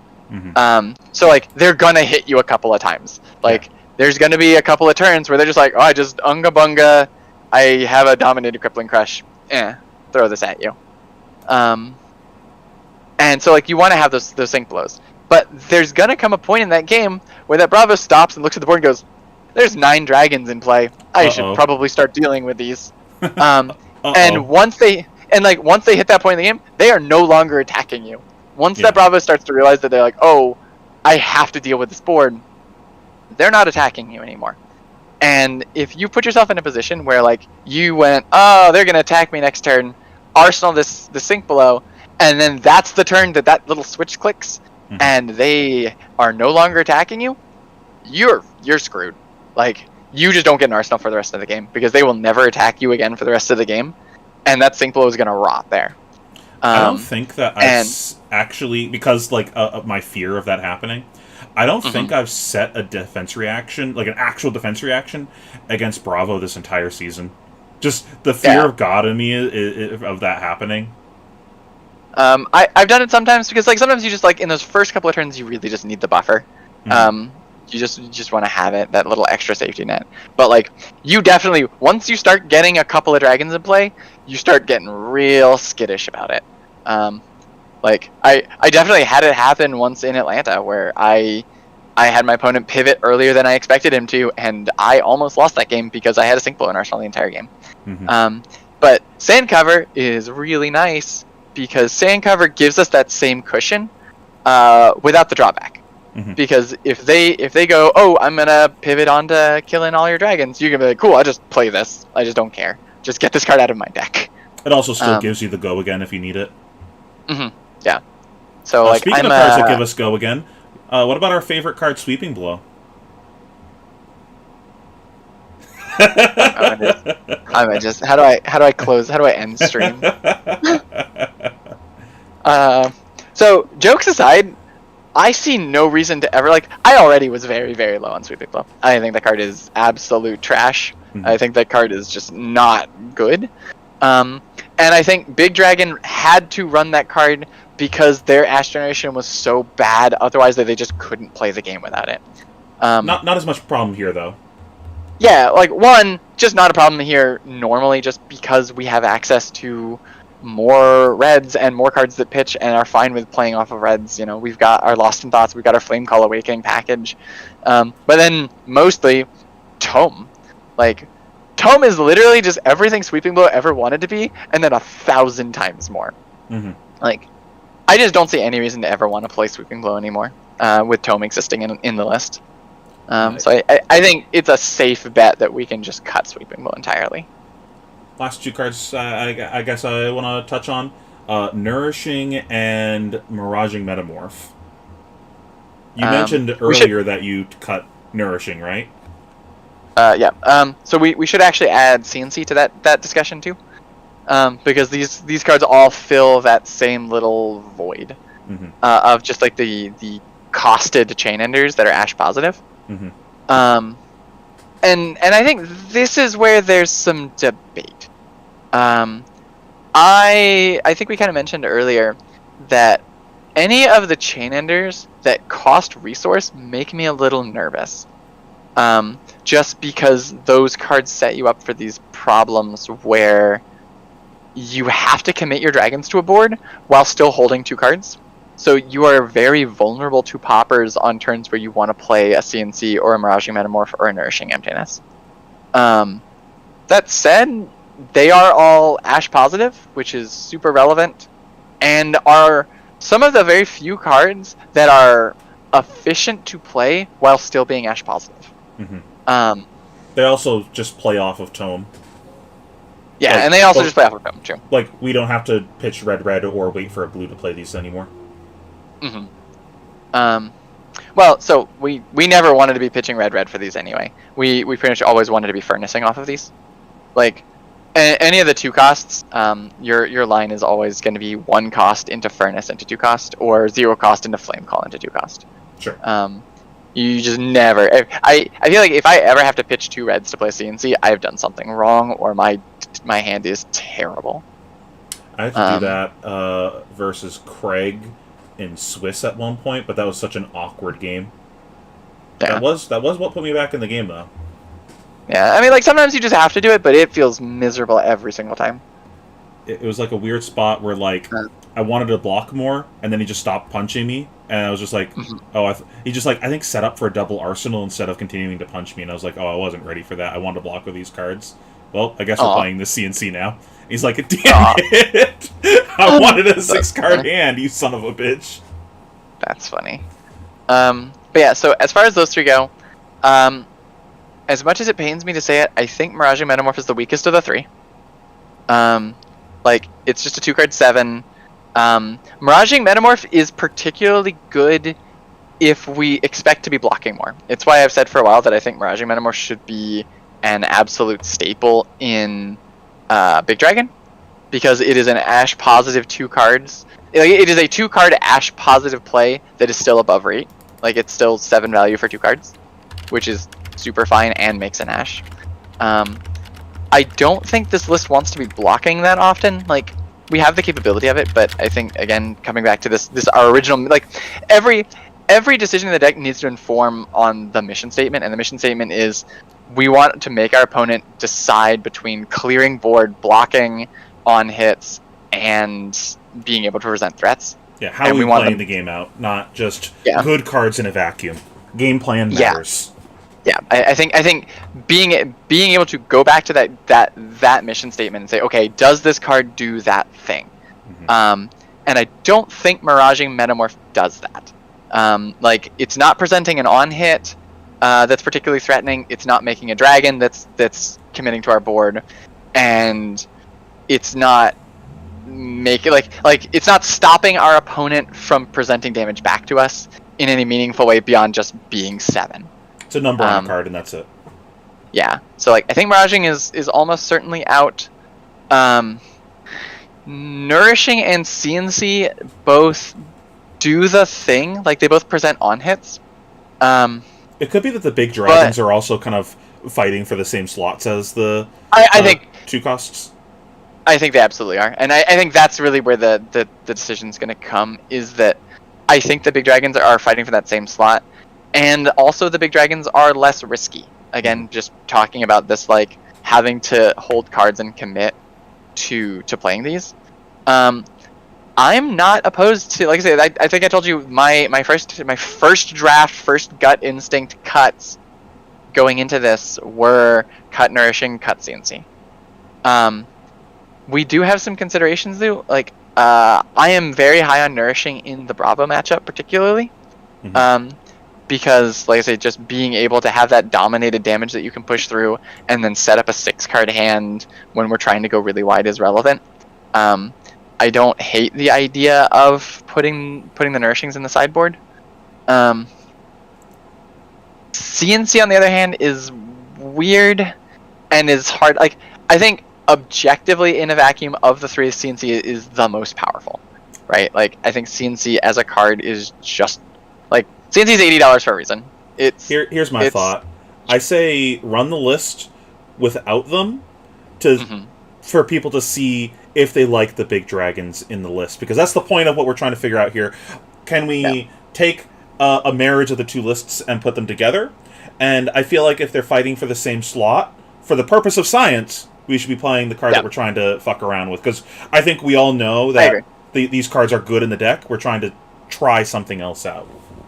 If people just want to play classic Empress Dromai, they can just take that and slot in the tomes. That's easy enough to do. I think so too, and I think, like I say, I think that's why I think those were my first gut instinct cuts, and I think if we were really trying to limit test and see just how good this new dragon-heavy tome list is, I think cutting the things that are not dragons seems like a pretty good consideration. Okay. I do have one other card that I want to consider, and this is some spice. If we're ready for some spice, I don't know if anyone's. Do we need to change the rating on the this little NSFW spice going on here? What's going on? So we might. There is a card that I actually used to run in Big Dragon, and I ran in San Jose back before Empress, like back when I was on like proto, like the very earliest drafts of trying to figure out like how to build a Dromai in a new way. And I think this card is actually interesting in this build, and that is Coax a Commotion. That's an interesting one. So, yeah. So, neat bit of trivia that a lot of your viewers might not know. Dragons do not consume a Quicken token. So, if we are looking at this list that is very dragon heavy and not very attack action dense, we can put ourselves in a position where we can end with Coax, which also does fill these same roles of this like presenting these scary on hits. It's also another 0 chain ender. So it's, we talk about these having these powerful chain enders that are not risky and don't risk us costing cards if we get popped. But because we're fairly lean on actual attack actions with natural go again, we can put ourselves in positions where we can give ourselves a Quicken token and then sit on it for 2 or 3 turns until we're like, oh look, now I found a Snatch. Now I'd like to use this as my chain starter, or I found an E-Strike, or I found a Dust Up. Like these are some very powerful cards. We do still have a few of our chain starters that this doesn't synergize with, namely like Ravenous Rabble. We have Billowing Mirage, and we have Flame Call Awakening. Yeah. Those are the 3. So like, I think this will take a little bit of testing. Also, there are a couple of matchups where we definitely do not want to be giving our opponent a Quicken. Giving Lexi a Quicken is a bad idea. Don't do that. Don't give Lexi a Quicken. So what's around that we're fine giving a Quicken then? I guess that's my question. I mean, I think most matchups we're pretty okay with giving Quicken. I think the question would be like, which matchups do we not want to give them a Quicken? Like, we don't want to give Dorinthia a Quicken. That's a bad idea. but Dorinthia has not been particularly popular. We don't want to give Lexi a Quicken for sure.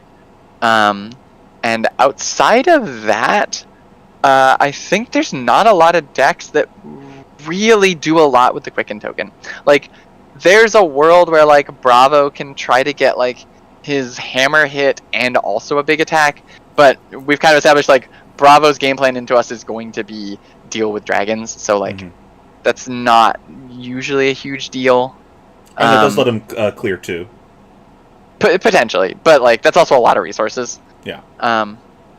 And like most of our dragons we don't like, and it could take some testing into Bravo. It might be a bad idea into Bravo just because he can clear 2, but I don't think so. Like my gut says it's probably fine. And letting us set up those big turns against Bravo to where we can go, okay, we have a Quicken token, now we can just go like snatch into E-Strike, you know, or like snatch into dragons into whatever.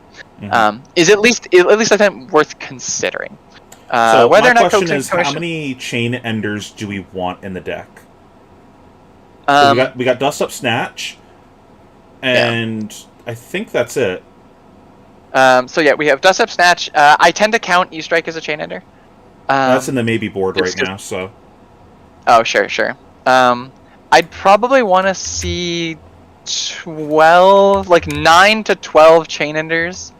Like in standard Empress, I run 12 plus E-Strikes is like my normal count. I'm okay going a little lower than that in this, but I still like the idea of having access to those big Chain Enders.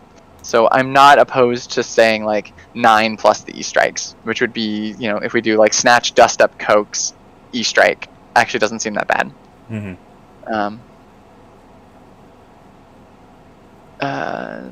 So yeah, I think that's a pretty decent little spread. I sent you the link. If you're, I don't know where you're looking right now. If you're looking at stream or if you're still like Queen's Gambit doing this all in your head. Oh yeah, I'm super doing this all in my head right now. So I haven't added Coax yet, but we do need to make 10 cuts to make this a legal deck. Okay, let me see what we got. One of them is quick. We needed to cut either an Uvia or a Thamai, so that was just which one do we want to go with? My inclination is the Uvia, but what do you think? If we're going to play Skitterings? We had what, one? Are we on 2 and 2, or we're on 1 and 1 Uvia, 2 Thamai? Yeah, I figure it's play like a combination of them that's equaling 4. So like a 2-2 or a 3-1.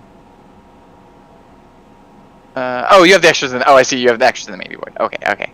I like the idea. If we're playing Necria, I like the idea of doing the 2-2 split. I think Necria lets us get a little bit greedier. I like the idea of having the second Uvia. We need to cut 2 blues. Let's revisit our time snap conversation. Sure. Now that the deck is in front of us and we kind of see our game plan more fleshed out, do we value this time snap? Because there was also that conversation of how many Chain Enders do we actually have in the deck. Sure. I think I'm not opposed. So I think it's, do we want to run the Coaxes? I think is the question, and I think that's a one that I want to like play with, but is definitely in maybe. I think if we are not running the Coaxes, I think I'm a lot happier with time snap in the Bravo matchup.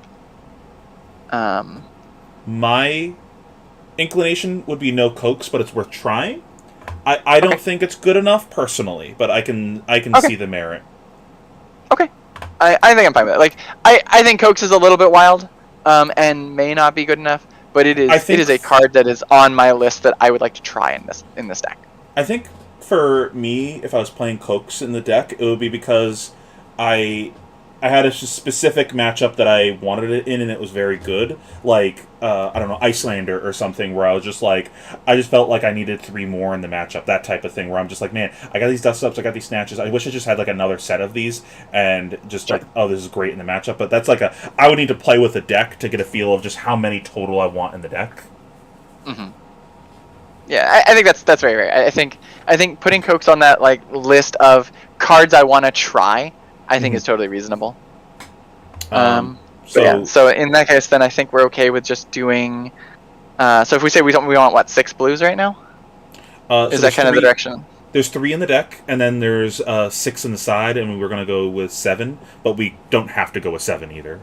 Just Okay. you had originally said yeah. 7, so I threw 7 in, plus 2.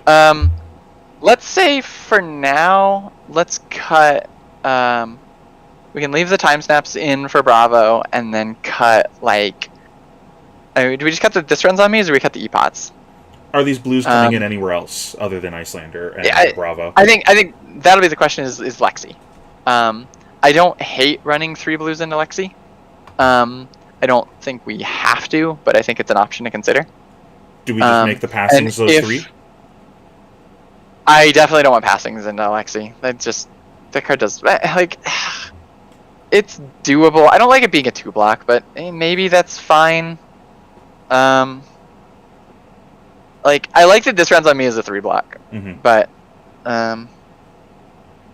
like passing isn't wholly irrelevant, and I guess because we have fewer chain enders, being able to play the passing is actually a little bit easier than it is in normal Empress. So again, maybe that's fine. Maybe we just cut the this rounds, and then just run 2 E-pot, 2 time snap, and 3 passings. This seems reasonable. Yeah, I think that's fine. How much else do we still need to cut? We needed to figure out if we're playing Vincerakai, period. Do we feel like we need more? Do we want 15 zeros, or do we want a couple skitterings or sigils? I am not opposed to. So if we're on the Necria plan, I could get behind running 2 skitterings if we have room. Like I say, we get to play a little bit greedy with Ash, and Necria just generates so much additional Ash in addition to having the Flame Call. Like Flame Call makes 2, the Tomes make 2. We're gonna start with basically 3 on board between Seeker's Mitts and Flamescale Furnace, and like that's already what 6, 12. Is it like play 2 skittering and they swap with the sand covers inside? Yeah, I think that's exactly the plan. Even in Empress, like whenever I brought in sand cover, I always cut skittering. So I think running 2 skitterings in the main and then the 2 sand covers in the board, I think I like that. And right now this side looks actually pretty clean too, because we got the 1 of Null Rune, and then a lot of times it's going to be 4 blues coming out, so that's 5 cards coming out, and then it's either of the legendary dragons coming out, so that's 6 cards in the side. That's like a nice number for making it so that playsets can come out after that. Yeah, I like that. I think I can super get behind this. And then we need to decide between which 2 do we want to keep in the deck: Blaze, E-Strike, Invoke Vincerakai, or Sigil. I think with the skitterings in the deck, I think we can definitely cut Sigil. Like I say, if we wanted to play a more defensive style, like I think it would be very easy to play shift this deck into a more defensive angle, but I don't think that's what we want to do here. Again, we were talking about the game plan here of just what is our plan? Style.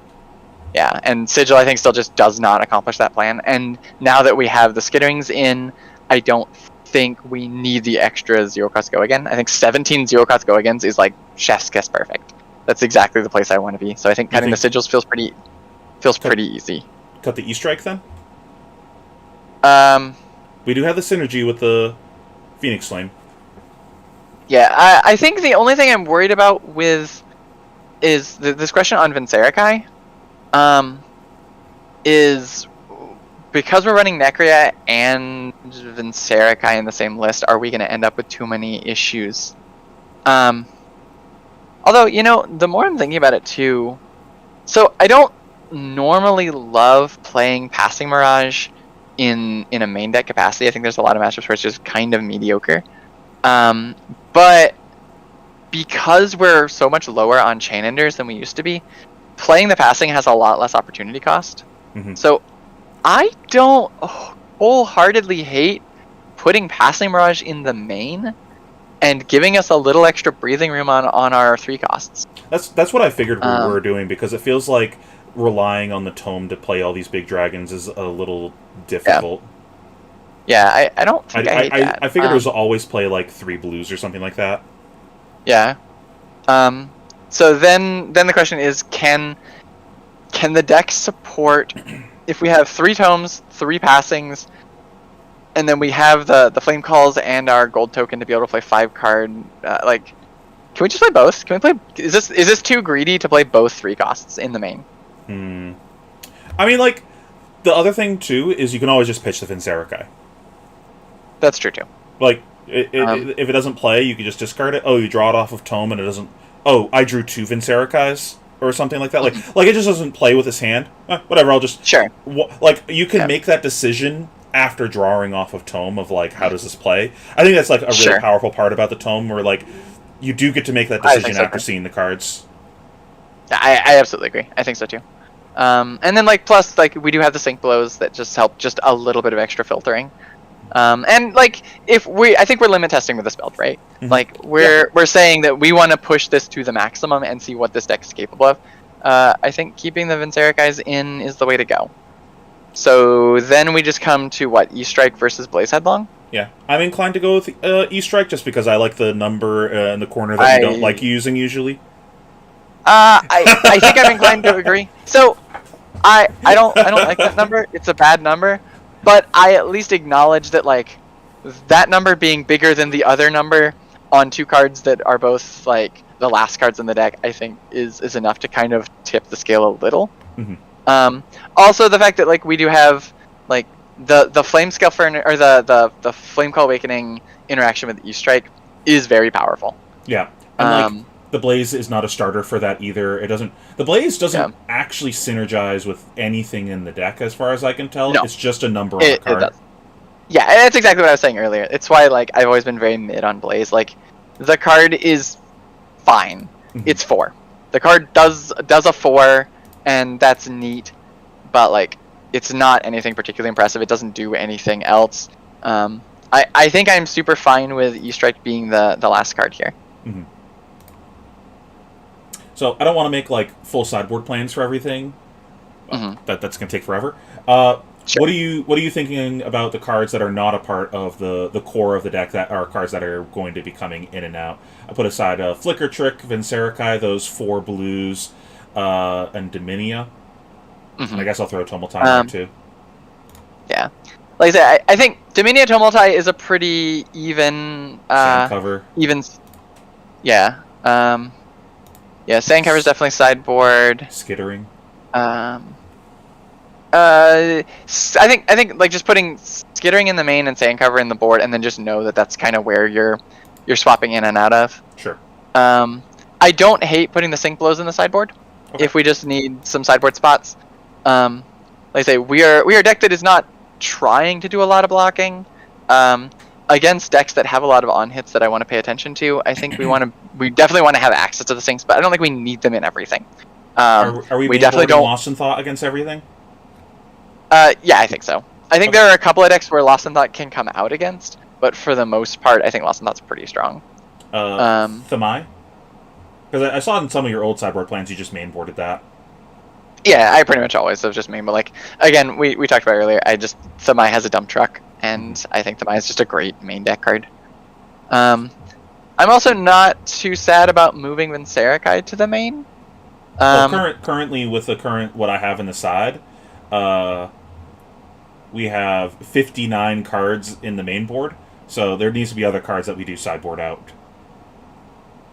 Okay. Let me see. Let me refresh a little bit real quick. Mm-hmm. So are we looking to have less? We're looking to have less than a 60 card main deck. Is that how we're trying to set this up? Yeah. I'm just trying to like make this is the core of don't touch these cards. Sure. Okay. So people that, because I'm gonna hand this off to chat, and chat can go play it, and then okay. So they can at least kind of understand what cards they should be looking at for sideboarding, so it's not like overwhelming. Okay. In that case, I think I'm fine moving to Tumultai to the sideboard. And I think so that's what 15. That's 58. I'm not opposed to putting Lost in Thought as a quote sideboard card. Like, there's definitely some matchups where it's a lot less exciting than others, and if we need to make cards that come in and out, like Lost in Thought into Lexi is fairly mediocre. It's a 2-block, and it can't take the cards that are the most threatening in that matchup, being Rain Razors and 3-Oak. Lost in Thought's also Lost pretty in Thought versus Icelander? Is okay. I ended definitely up cutting it in that matchup personally. I found it was too high risk. Yeah. It's definitely a card in that matchup where, like, if I have better things, I am more than happy to take it out. But, like, if I don't have better things, it's okay. Like, if you happen to be able to play it and hit, like, one of their poppers, it's super huge. But if you hit it and you don't hit a popper, then, like, it becomes a lot more mediocre. That said, Icelander is one of the matchups where just the information is incredibly valuable. Just knowing what their next arsenal is going to be has a lot of value. So I mean, you might not because the ponder. Sure, but like you still have the information, right? Yeah. Like you're like, I know there's a decent chance that this is probably going to be their arsenal. It's their arsenal is this or a blind card off the top of their deck, and if that card is like an Aether Hail, you're like, that's probably just going to be their arsenal. Like, there's not a lot of cards that they're going to be excited to arsenal over an Aether Hail when they're staring down a board of dragons. So like, you get a lot of information. So it's definitely, if we have better things to bring in against Icelander, I am 100% fine leaving Lost in Thought in the sideboard. But if we don't, and I have to bring it in, I'm not like sad about it. Okay. I guess it's just attack actions. Are there any attack actions that we're not playing all the time? I liked siding out Flame Call sometimes when I was playing this deck. So if you're playing a more defensive build, then yes. I do side them out usually against Lexi. Yeah, it was like matchups that like I'm just never getting 4 or 5 card hands. I was like, this just like doesn't do anything. Yeah. There's not a lot of those matchups, but like Lexi is definitely one. Lexi is the matchup where you're often having to block with a card or two. Beyond that, I think Lexi is the only matchup that I'm siding out Flame Calls, though. Ninja? See, against Ninja, I'm usually just racing. Hatsu, it's a consideration. Fi, it's definitely not. Fi, the Flame Calls definitely stay in. Okay. There's a world where you side it out into Katsu, though. I can see that argument, absolutely. And then, like, I feel like into Fi, I want to side out Billowing Mirage. So, like, that's kind of that same, like, if we're siding out Flame Call into Katsu, we're siding out Billowing into Fi. That makes sense. Is it just like... And for the same, pretty much otherwise, for the same sideboard slots. Is it just like E-Strike or something? I'm fine with that. If we just if we need a spot, I'm okay with siding out the E-Strikes. This like, probably good enough. I think we've established... Yeah, I think they're just decidedly, like, fine. Like, I think moving the Lost in Thoughts to sideboard's not a bad idea, though. Like, there are a couple of matchups where they're pretty mid. Like I say, they're pretty mediocre into Lexi. They're not good in the mirror. They're okay into Icelander. I think that's a pretty good start. What do we call this? What do we call this? Pheno's new Dromai CC deck. Franken Dromai? Just Tome. I refuse to call it Tome. I don't want to do that. That was a mistake. Oh no, I made a mistake. Well, now it has to be that. I know. I shouldn't have said it out loud. Oh, please don't call it Tome. Too late. How about like, can we just call it like Book Dromai? It's chat. Tome, it wasn't me, chat. I wasn't the foot fetish one for once. It wasn't me. It's all illusionist players.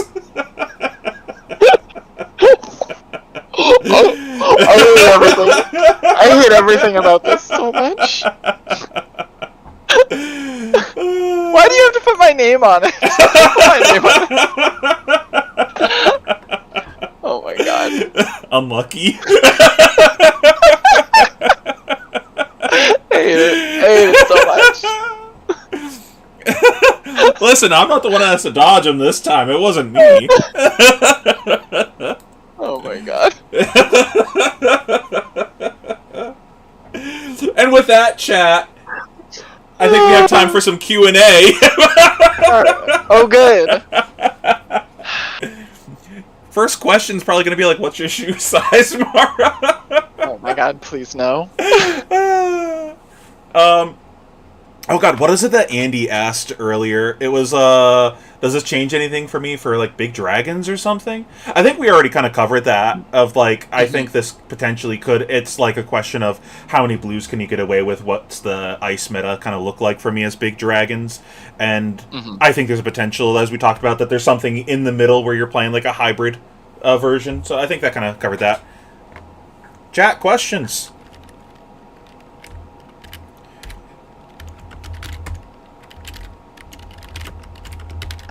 There's just none. Nobody wants to know anything. Now that it's time for Q&A time, they're like, I'm good. Yeah, they're like, nah, pass. Y'all rambled too much. I mean, we probably did ramble too much. That's fine. I mean, this is one of the higher view streams that I've had, so like... Oh shit, that's actually that's a good question. We should probably put a remembrance in this board. Yeah? I really like having one remembrance. Like, I only want one. But I do actually like having one remembrance. Time snap? Either a time snap or one of the sand covers. I'm okay with only running one sand cover.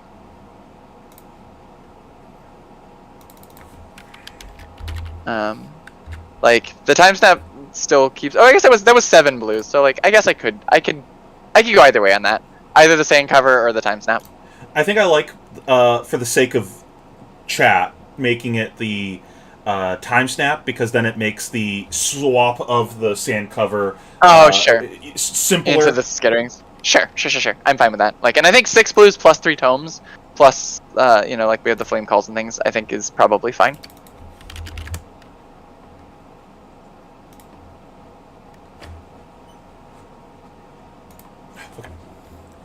How do you feel about losing out on Providence plus running 3 non-blocks, especially in a Lexi meta?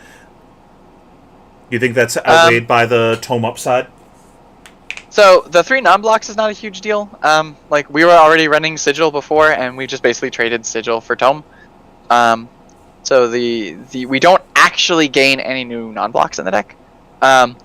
Losing the block on Crown hurts. Like I'm not gonna sugarcoat that. Losing a blocking headpiece is definitely not nothing.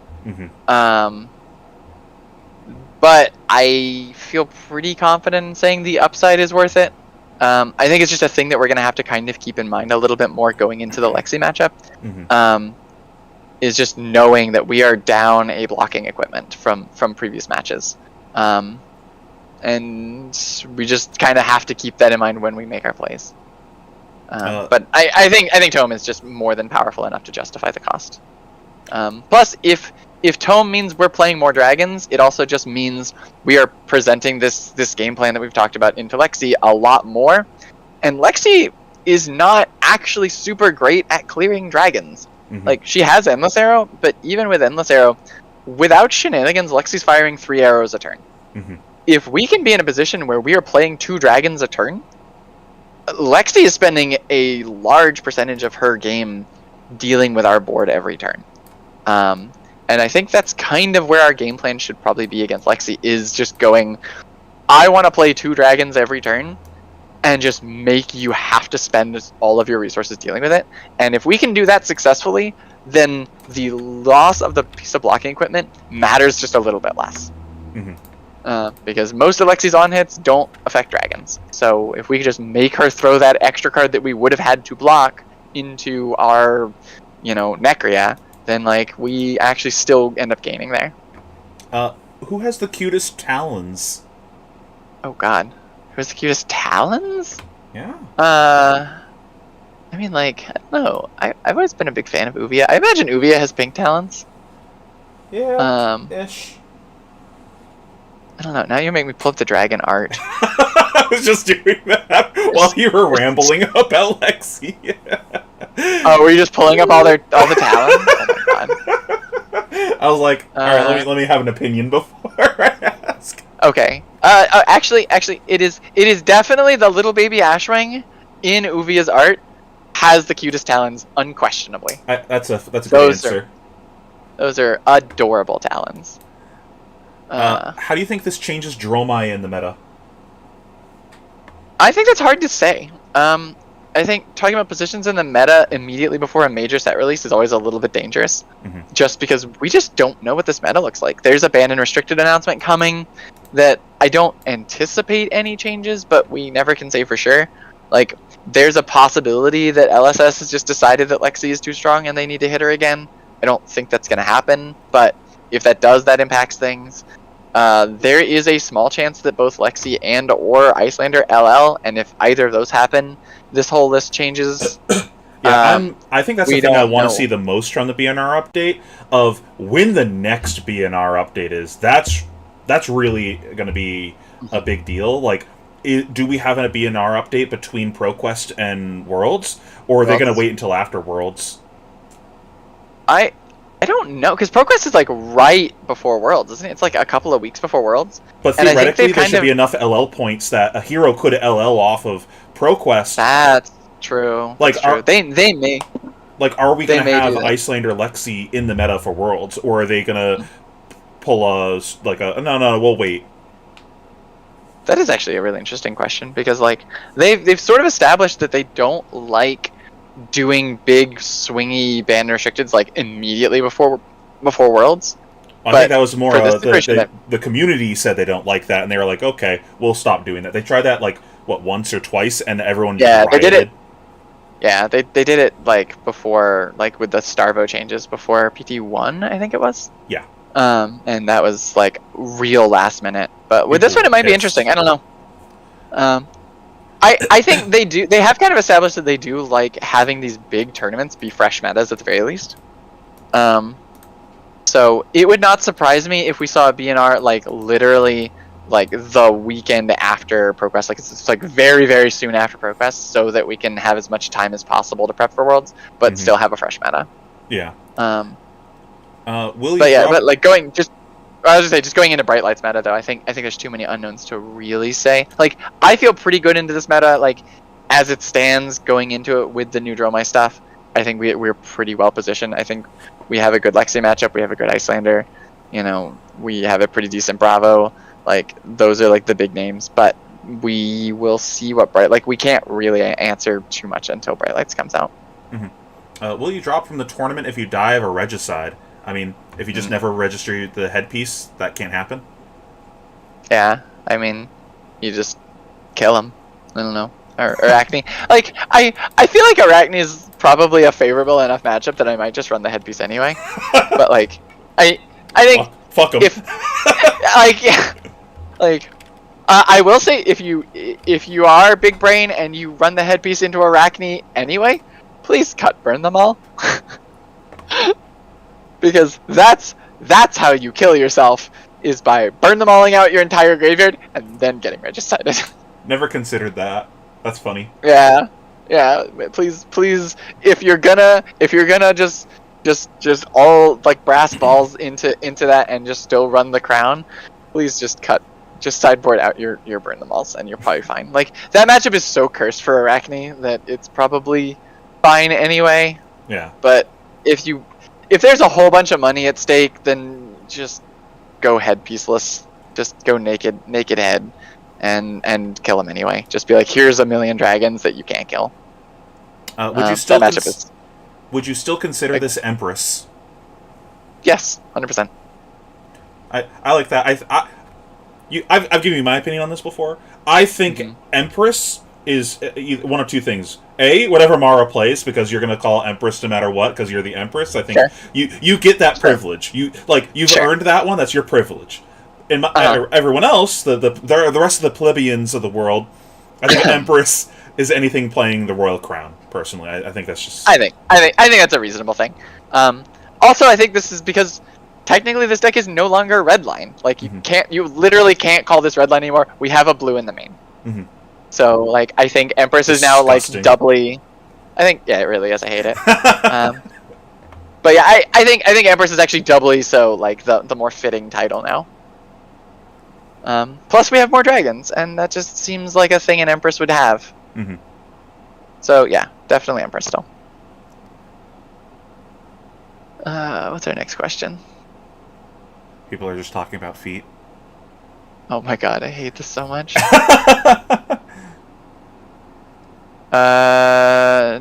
Drew Bosco says, is Miraging Metamorph worth considering, or is it another Easter egg situation? I think we kind of covered that earlier. I think Miraging Metamorph is really good in a more defensive build where you want to block 2 and still be able to send 7 that's Ash positive. Mm-hmm. But in this list, we're really looking to hold our full hand as much as possible, and in that list, E-Strike just gets a little bit, or Miraging Metamorph just gets a little bit weaker, and I think E-Strike's probably just a better fit in that same spot just because of the flexibility. Is Necria worth it? I think so.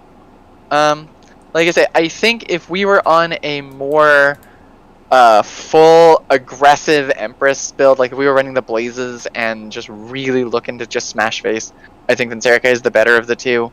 But in this build that's actually looking to play a little bit slower and commit a little bit more to the board, being able to get really greedy on our Ash is really powerful, and Necria does that better than anything else. I don't even look at it like that way.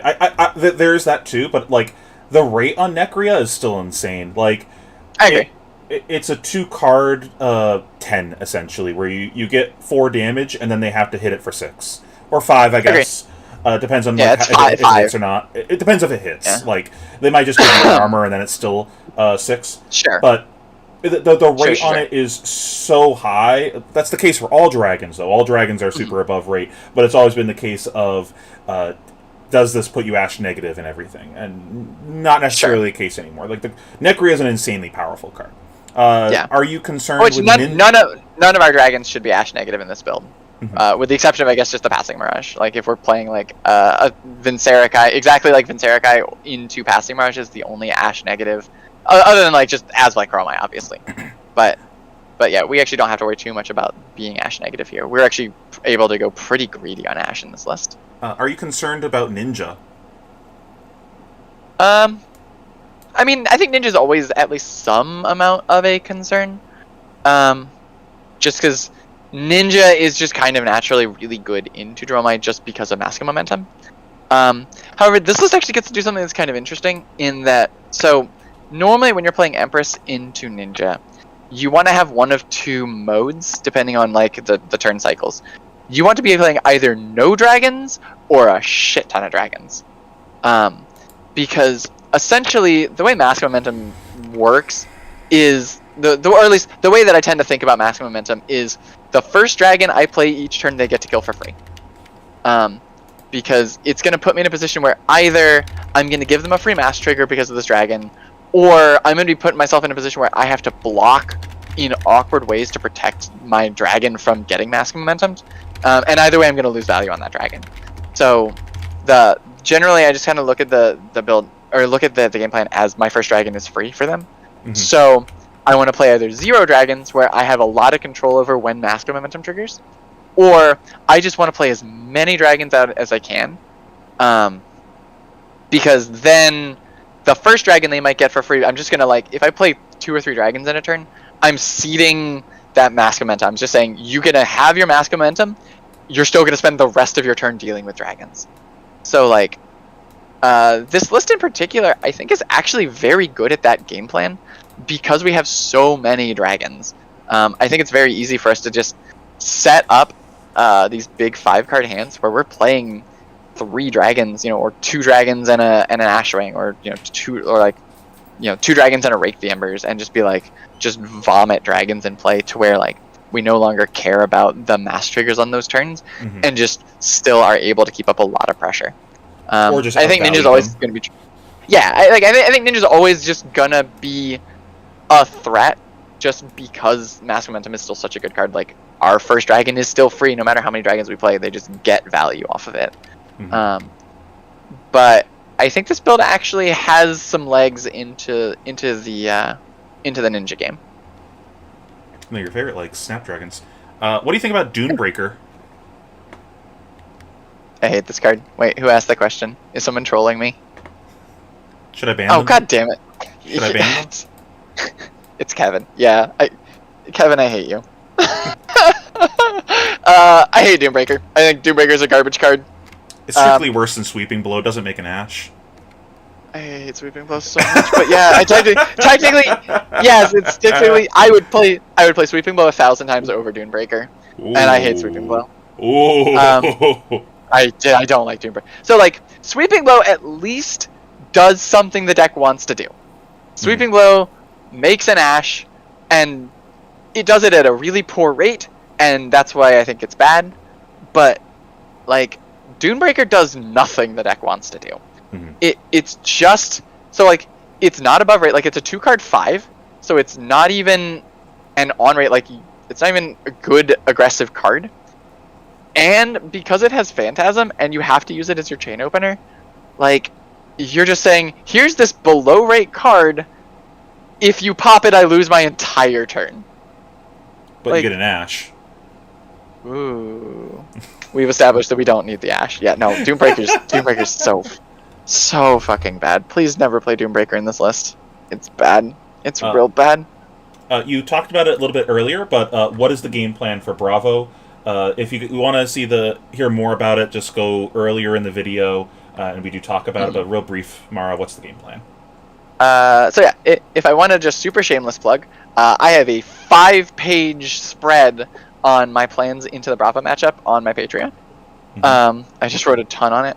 But yeah, the like TLDR version of the Bravo game plan is, in the early game, we want to be spending our time playing out dragons, not attacking with them, and playing our chain enders and getting them out of the deck. We want to be able to hit second cycle with several dragons in play and a deck that is just all cards with go again. So that we can just go again, give me a popper for all of these dragons. So essentially, once we get a big board, even without like Miragaz and Chromeyes, we've just IP1'd our opponent. Like, once I have like, 5 or 6 dragons, counting like Ashwings, if I have like 5 or 6 dragons, they are going to give me a card every turn for the rest of the game as just to deal with the dragons. Like, they have to. There's no way they can just be like, oh, I'm just going to take 9 so that I can hold this one card. So we're essentially going to IP them for the rest of the game, and then we're going to get to play these like 4 and 5 card hands that are just all big go wide damage spells. And so that's going to be our game plan is, I have a 5-card hand, you have a 3-card hand. I'm going to just win this trade every time. And like that's generally going to be our Bravo game plan. Can you send me a link to your Patreon so I can throw it in chat? I think it'll ban what you're saying because it's a link. If I do it, I think it's fine. If you want a different way to play the matchup, though, you can also check out my Patreon. It's coming from the perspective as Big Dragon Dromai, so like I tackle the matchups very differently than Mara does. Likewise, check out my Patreon if you want to see more in-depth game plans. And then what was the question? Support Dromai Patreons. Right? Our only feat? What? No. No. Can you talk about Ghostly Touch and why you have no love for it? Sure. This is actually a pretty good one. So one of the biggest problems with Ghostly Touch, so like we talk about the plan that we have in a Bravo is we want to set up these turns where we can go really wide and make them have to give us poppers there. And the only way that works is by not attacking with dragons in the early phase. Because if we're playing Ghostly Touch, we are actively incentivized to throw away our dragons early. We just want to, just attack with our dragons every turn and just make them give us poppers so that we can get the Ghostly Touch counters up. And the problem with that strategy in a build like this is you're going to get in a position where you get in a second cycle and your whole deck is just chain enders. Like, you're just, because you're still going to have all your snatches and all your dust ups and your E-strikes, which are playable not as chain enders, but you really don't want to. And so like, you're going to end up with these hands that are just like, dragon, chain ender, and you already have some dragons, and you're like, all right, well, I can't do any, like, I don't want to play these chain enders because my game plan is getting the counters on this ghostly, so I'm kind of priced into still just attacking with these dragons I have on board, but then the rest of this hand just does nothing. So now I'm in a position where I'm like, okay, I'm going to present no threat to my opponent and take one card out of their hand. Did the stream go down? Nope, I just clicked something. Oh, did you just close the... Yeah. Oh, okay. No, sorry. Give me a second. I fucked up. No, stream's still going. You keep talking. Okay. Just it's just the Discord thing. Yeah, Discord. I'm just stupid. Nah, that's all good. But yeah, so like the Ghostly Touch plan in a list like this basically says that we are all in on just the Ghostly Touch plan, because once we get to our endgame, the rest of our deck is just gonna be kind of trash. Like, we're gonna have a whole lot of turns that are just nothing, and we become very vulnerable then to Bravo actually just pivoting into hitting us. Like, once we're not actually presenting real threats, Bravo can very easily just give us one card and then come back at us with a 3-card hand or a 4-card hand if they've been able to like arsenal. So now we're going to be back in the position where we now have to play on the defensively. Like, we have to play more defensively. So now we're back to like having to like arsenal those D-reacts that we've established earlier is really risky, and we're now having to block a lot more, which also means that like now we have the risk of having hands where like we're now very reliant on like the mirror guys and chromeyes to be able to pressure. And if Bravo throws a crippling crush at us in a hand where we have mirror guy chromeye passing mirage in this hand, we're suddenly in a lot of trouble. That was why I was on the triple remembrance plan for how I was playing the matchup, because it meant that very briefly for my game plan in the matchup, it was essentially the Bravo's going to do one of two things. They're either going to fatigue me or they're going to punch me in the mouth. I want to stop them from punching me in the mouth and try to fatigue me because they can't fatigue me. So if I run out all my dragons and just like unga bunga play my things that stop them from punching me, they will just kill those, and then I won't be able to close the game out because I wasted my things I need to win the game. So I can remember some back. But also, if they say, I'm going to keep ignoring you and keep punching you in the mouth, and I have to block with these cards, because this is... I have to block with these cards here or I die, or just like I need to preserve my life total or whatever, it means that they're not gone forever and I can remembrance them back in. So I don't feel like I just lost the game because I had to block with like Miragai Chromeye. Like, that happened to me a few times at Nationals last year where I just like drew up and I was like, I can't block with this hand or I lose this game. Fuck. Yep. 100% agreed. Yeah, I definitely think if you are on the Ghostly Touch plan, I think you have to be on 3 remembrances. I think it's just like, because that plan, it has so many cards that are just crucial to making the plan work. And like, I do think that like in Big Dragon, I think the Ghostly Touch plan does work. It's just, I think it's... I don't think we need to be on that plan in this, and I think it's a plan that just eats a lot more sideboard space, and I think we are more than happy to just play this, like, smash you in the face plan, and I think probably works out. Like, this list does run slightly fewer attack actions than the standard Emperor list, so, like, that might impact the plan, and we may find a position where we do need to go back to the Ghostly Touch. I will and say, like, we even have... on Big Dragons, I really wasn't even using the Ghostly Touch that much. It was like a threat of activation. Like, I have this here, you can't win this game. I have this, and then most games ended before then. It would basically be like, if they present AB2, and I can't kill both of their AB, or I don't want to kill both of their AB, and I never get a turn during the game where I break through and catch them with a Pauper Light hand where they can't stop me from breaking through. It means if I get very unlucky and that never happens and I never get my like random 10 to 15 chip damage, I have this to fall back on. But that almost never happens. Like, most of them are AB1, so I can Tome, get my like 10 to 15 damage off of Burn the Malls, and I usually catch them sleeping at least once where I get just everything goes through. And like, especially when we are running the attack actions, like, getting that big turn is a lot easier to do. Yeah, that's so much easier on your build because you have so many more non-Phantasm attacks. Yeah, and like I say, when we're very deliberately going through our first cycle, getting out the attacks that we don't want in second cycle, like we're being very mindful of that when we're playing out our turns in first cycle, of just like, I just want these cards out of the deck. I want, like, I probably want to hold like one Snatch or one E-Strike, just so we can set it up for the big Snaps play. But other than that, like, I don't want Dust Ups, I don't want the other E-Strikes, I don't want the other Snatches. Even the Passing Mirages, I don't hate keeping in for second cycle, but I'm not opposed to just playing out Passing Mirages in first cycle just to just get that extra bit of like pressure release. To say like, oh, this Bravo's trying to hit me in the face. I'm just going to play out a Passing Mirage just to be like, yeah, screw you, this is your turn now. whatever you thought your turn was, especially if you see them like, if you like throw out something extra and they don't block and you're just like, oh, you just really want to keep this 5-card hand. Yeah, enjoy spending your 5-card hand dealing this Passing Mirage. So like I think like there's a consideration, like we have the infrastructure to run it, like we have, because we have the time snaps. If we find that we just want that little bit of extra pressure, it's only a 1-card swap to just put the Ghostly Touch in the deck just to have the threat of activation, but I don't think we need it. Yeah, I think at least in the starting... if you find you're losing to Bravo and games are going to, but you're losing because they're going to fatigue. If you find that they're going to fatigue, then maybe try adding it to the deck. But I think that's reasonable to like, and this is like how you test things out. You try the matchup and you go, do I even need this to win the matchup?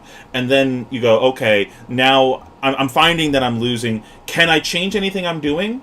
If not, what can I do in my deck list to change the matchup? And it's trial and error, and that's how you improve your deck lists over time and get ready for these majors. Yep, agreed. And I think it's just always just being mindful of like, okay, how is this game going? Am I winning? Am I losing? You know, if I'm losing, if I had done this, you know, differently, or if my list was different, how do I think it would have affected this game? You know, I think it's kind of interesting. A lot of times, just keep a running count. If you're doing some testing against Bravo, just keep a count. Just be like, if I had Ghostly Touch here, how big would it actually be at this end game? And I think you find a lot of games, like you said, that I think a lot of games against Bravo, because Bravo's not Oldham. Oldham, you know, just really wanted to just drag the game for 100 turns. And Bravo, even in the more defensive Bravo lists, still can just hit you. So, like, the games are just naturally going to be a little bit shorter than Oldham games used to be, even in the more controlling Bravos, just because it's still just Bravo. So, like, you'll still probably find a lot of these games where you're going to get to that fatigue endgame and still only have, like, 12 counters on that Ghostly Touch instead of the, like, 18 to 20 that you would have had against Oldham. I agree. Last question I see so far, probably start wrapping this up, unless there's anything that you want to talk about afterwards.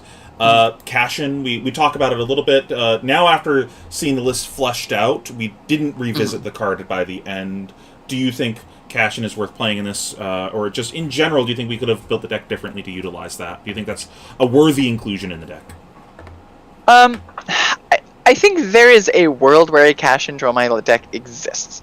I think a Cash-in Dromai deck looks a lot closer to Old Empress, where, like, I don't think you're running the 3-cost dragons. I think you're just playing Tome just to kind of dig and be Ash positive, and you're not really looking to leverage the maximum power of Tome. And I think a deck like that, you could run the Cash-in. I still have a hard time with Cash-in for kind of like some of the same reasons as we talked about Tome of Fyendal, where, like, if you have Cash-in, like, that's just kind of your plan, right? Like, if you draw the Cash-in, you're like, all right, cool, we're just no blocking this turn, we're going 6 wide on a big Cash-in turn, and just, like, hope it's good enough. I don't know if I agree with that, because, like, you could also, like, set not entirely. You could also be like, I'm going to use this to have a small catch-up round of, like, I'm going to block a little bit, like, I'm behind, I'm just going to play this to get 2 cards and try to get ahead of card, maybe. That's not what you want to do, but... Fair. That's fair. It's a bit more flexible. Like Tome, you're like, I have to play this in a big hand, or it just doesn't fucking do anything. That's fair. You're right. It's not as mandatory. I think I always hate if I'm playing small hands with it, because you're kind of playing blind. It makes it very hard to make educated blocking decisions. Yeah. If you're like, okay, well, I'm gonna block 2 cards here and then play a Cash-in turn. All right, well, which cards are going to be important for me to keep? Yeah. And it's harder to really know that. So like you're right. It is possible. It is a thing you can do, and like you can play cash in on a smaller turn. It's just you're very much playing blind and just kind of hoping that it's a risk. It's you like get the cards. if you're behind, maybe that's something you do because you're behind. You got to take some risks, Sure. but like Sure. not ideal. Not ideal for sure. Yeah. So yeah, I think a cash in Dromai exists. I think a cash in Dromai is not leveraging the full potential of Tome. Like at the very least, I like having the access to the gold because it gives us a safe way to play a 3-drop dragon once a game, where our hand might not have lined up otherwise. Where we're like, oh well, we have 2 3-drop dragons in this hand, and no Tome and no blue, and otherwise this hand is just going to get real awkward. Mm-hmm. And like if we have a hand that's just like 0 cost, 3 cost, 3 cost, like that hand doesn't do a whole lot. We don't have anything to pitch the 3 costs to, and we don't have any way of really playing the 3 costs. Like your best line in that hand is probably either block with your 3 costs and play your 0s, or like pitch 3 cards to play a 3 cost, and that feels real bad. Mm-hmm. And having access to the gold token like once a game just lets us go, oh, okay, cool, I'm gonna play a 0 cost, pitch to the gold, draw a card, furnace, play my 3 costs, and still get a pretty decent turn out of that. Mm-hmm. And if we are leaning on that for our 3 cost dragons, I don't think we really want to have cash in the deck. Mm-hmm. All right, I think I want to make that last question. We're nearing 4 hours now. I told you, like, you get the 2 of us in a room together, we're just gonna talk. I'm not complaining. As just getting. No, this has been a blast. Do you have any last minute thoughts? And then where can we find you? Plug your socials. Say goodbye to chat. Sure. So yeah, I think his last thoughts. I think this is a really good first draft start for Dromai. I think Tome opens up so many different like possibilities. I think we've talked about the aggressive Empress decks with cash-in. We've talked about the more defensive red line lists. I think are very viable. I think we've still got questions of more actual big dragon lists running this. I think this is only the beginning. I think there are so many different questions to be asked and testing to be done. I strongly encourage everybody, take this list, go play with it, see how it feels. And don't be shy to change stuff around. Experiment, ask the dumb questions, see what works and what doesn't. Don't take this list as the be all end all gospel. I think just being mindful of your own game is the way that you get better in this game, and the way that we all kind of can find the better list and find what works. Mm-hmm. I think that's just the biggest thing is don't be afraid to just try things. I think that's just really important in this game overall. Other than that, you can find me pretty much. I pretty live on Twitter. Just at Blackwing Studios on Twitter. I'm also at Blackwing Studio on my Blackwing Studio on my Patreon. I have a currently 40 pages and growing Dromai guide on my Patreon. It's been a big passion project. We have a patron Discord that's pretty active and full of a lot of just great people. I know we've got a bunch of people on the patron Discord in chat tonight, which has been awesome. Goddamn Mara Sims. I've got a lot of Mara Sims. A lot of Mara Sims. No shame. And we love all of our Sims. I am also at blackwingalters at Gmail if you ever want commission inquiries. If you're looking to get altars done, that's definitely a thing that I am more than happy to discuss that, or just shoot me a message on Twitter for the same thing. Other than that, I'm always my DMs are always open, both on Discord and on Twitter. If anyone ever just wants to just chat Dromai, or if you have some ideas or some thoughts or questions, I'm super happy to chat with just about anyone on Dromai for hours. Clearly. Yeah. No, I mean, this has been a blast. This is like I love Dromai. I love this hero. I love everything about this game, and am super happy. I'm really thankful. I appreciate you having me on. I think this has been super fun and I think super informative. Yeah. I would love to do this again sometime. Absolutely. We should form our own little I don't know, what would you call a group of people who like Dromai? Like a cabal, maybe? We should just get together and just the illusionist posse. a posse. A posse? Is that better than a cabal? I don't know. But yeah, no, I think we definitely do this again sometime soon. Awesome. Thank you so much for joining me. Thank you, Awesome. everyone that came on and watched and joined the chat. It was so much interaction today. I love you guys. Thank you for all the questions.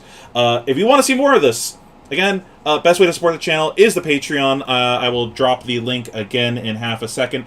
And I also do some Dromai content on my Patreon, so if you guys want to see my deck guides for the deck and any other strategy content, you can check that out there. I'm going to be doing more content focused on just like general improving on the game and like not specifically like a one deck like Dromai things, more just like overall game theory things. So if you want help improving on the game, check that out. It's just $5. To help support the channel, helps me make more stuff to entertain you guys. And as always, thank you so much for watching. I appreciate you guys. Peace out. Awesome. You're the best, chat.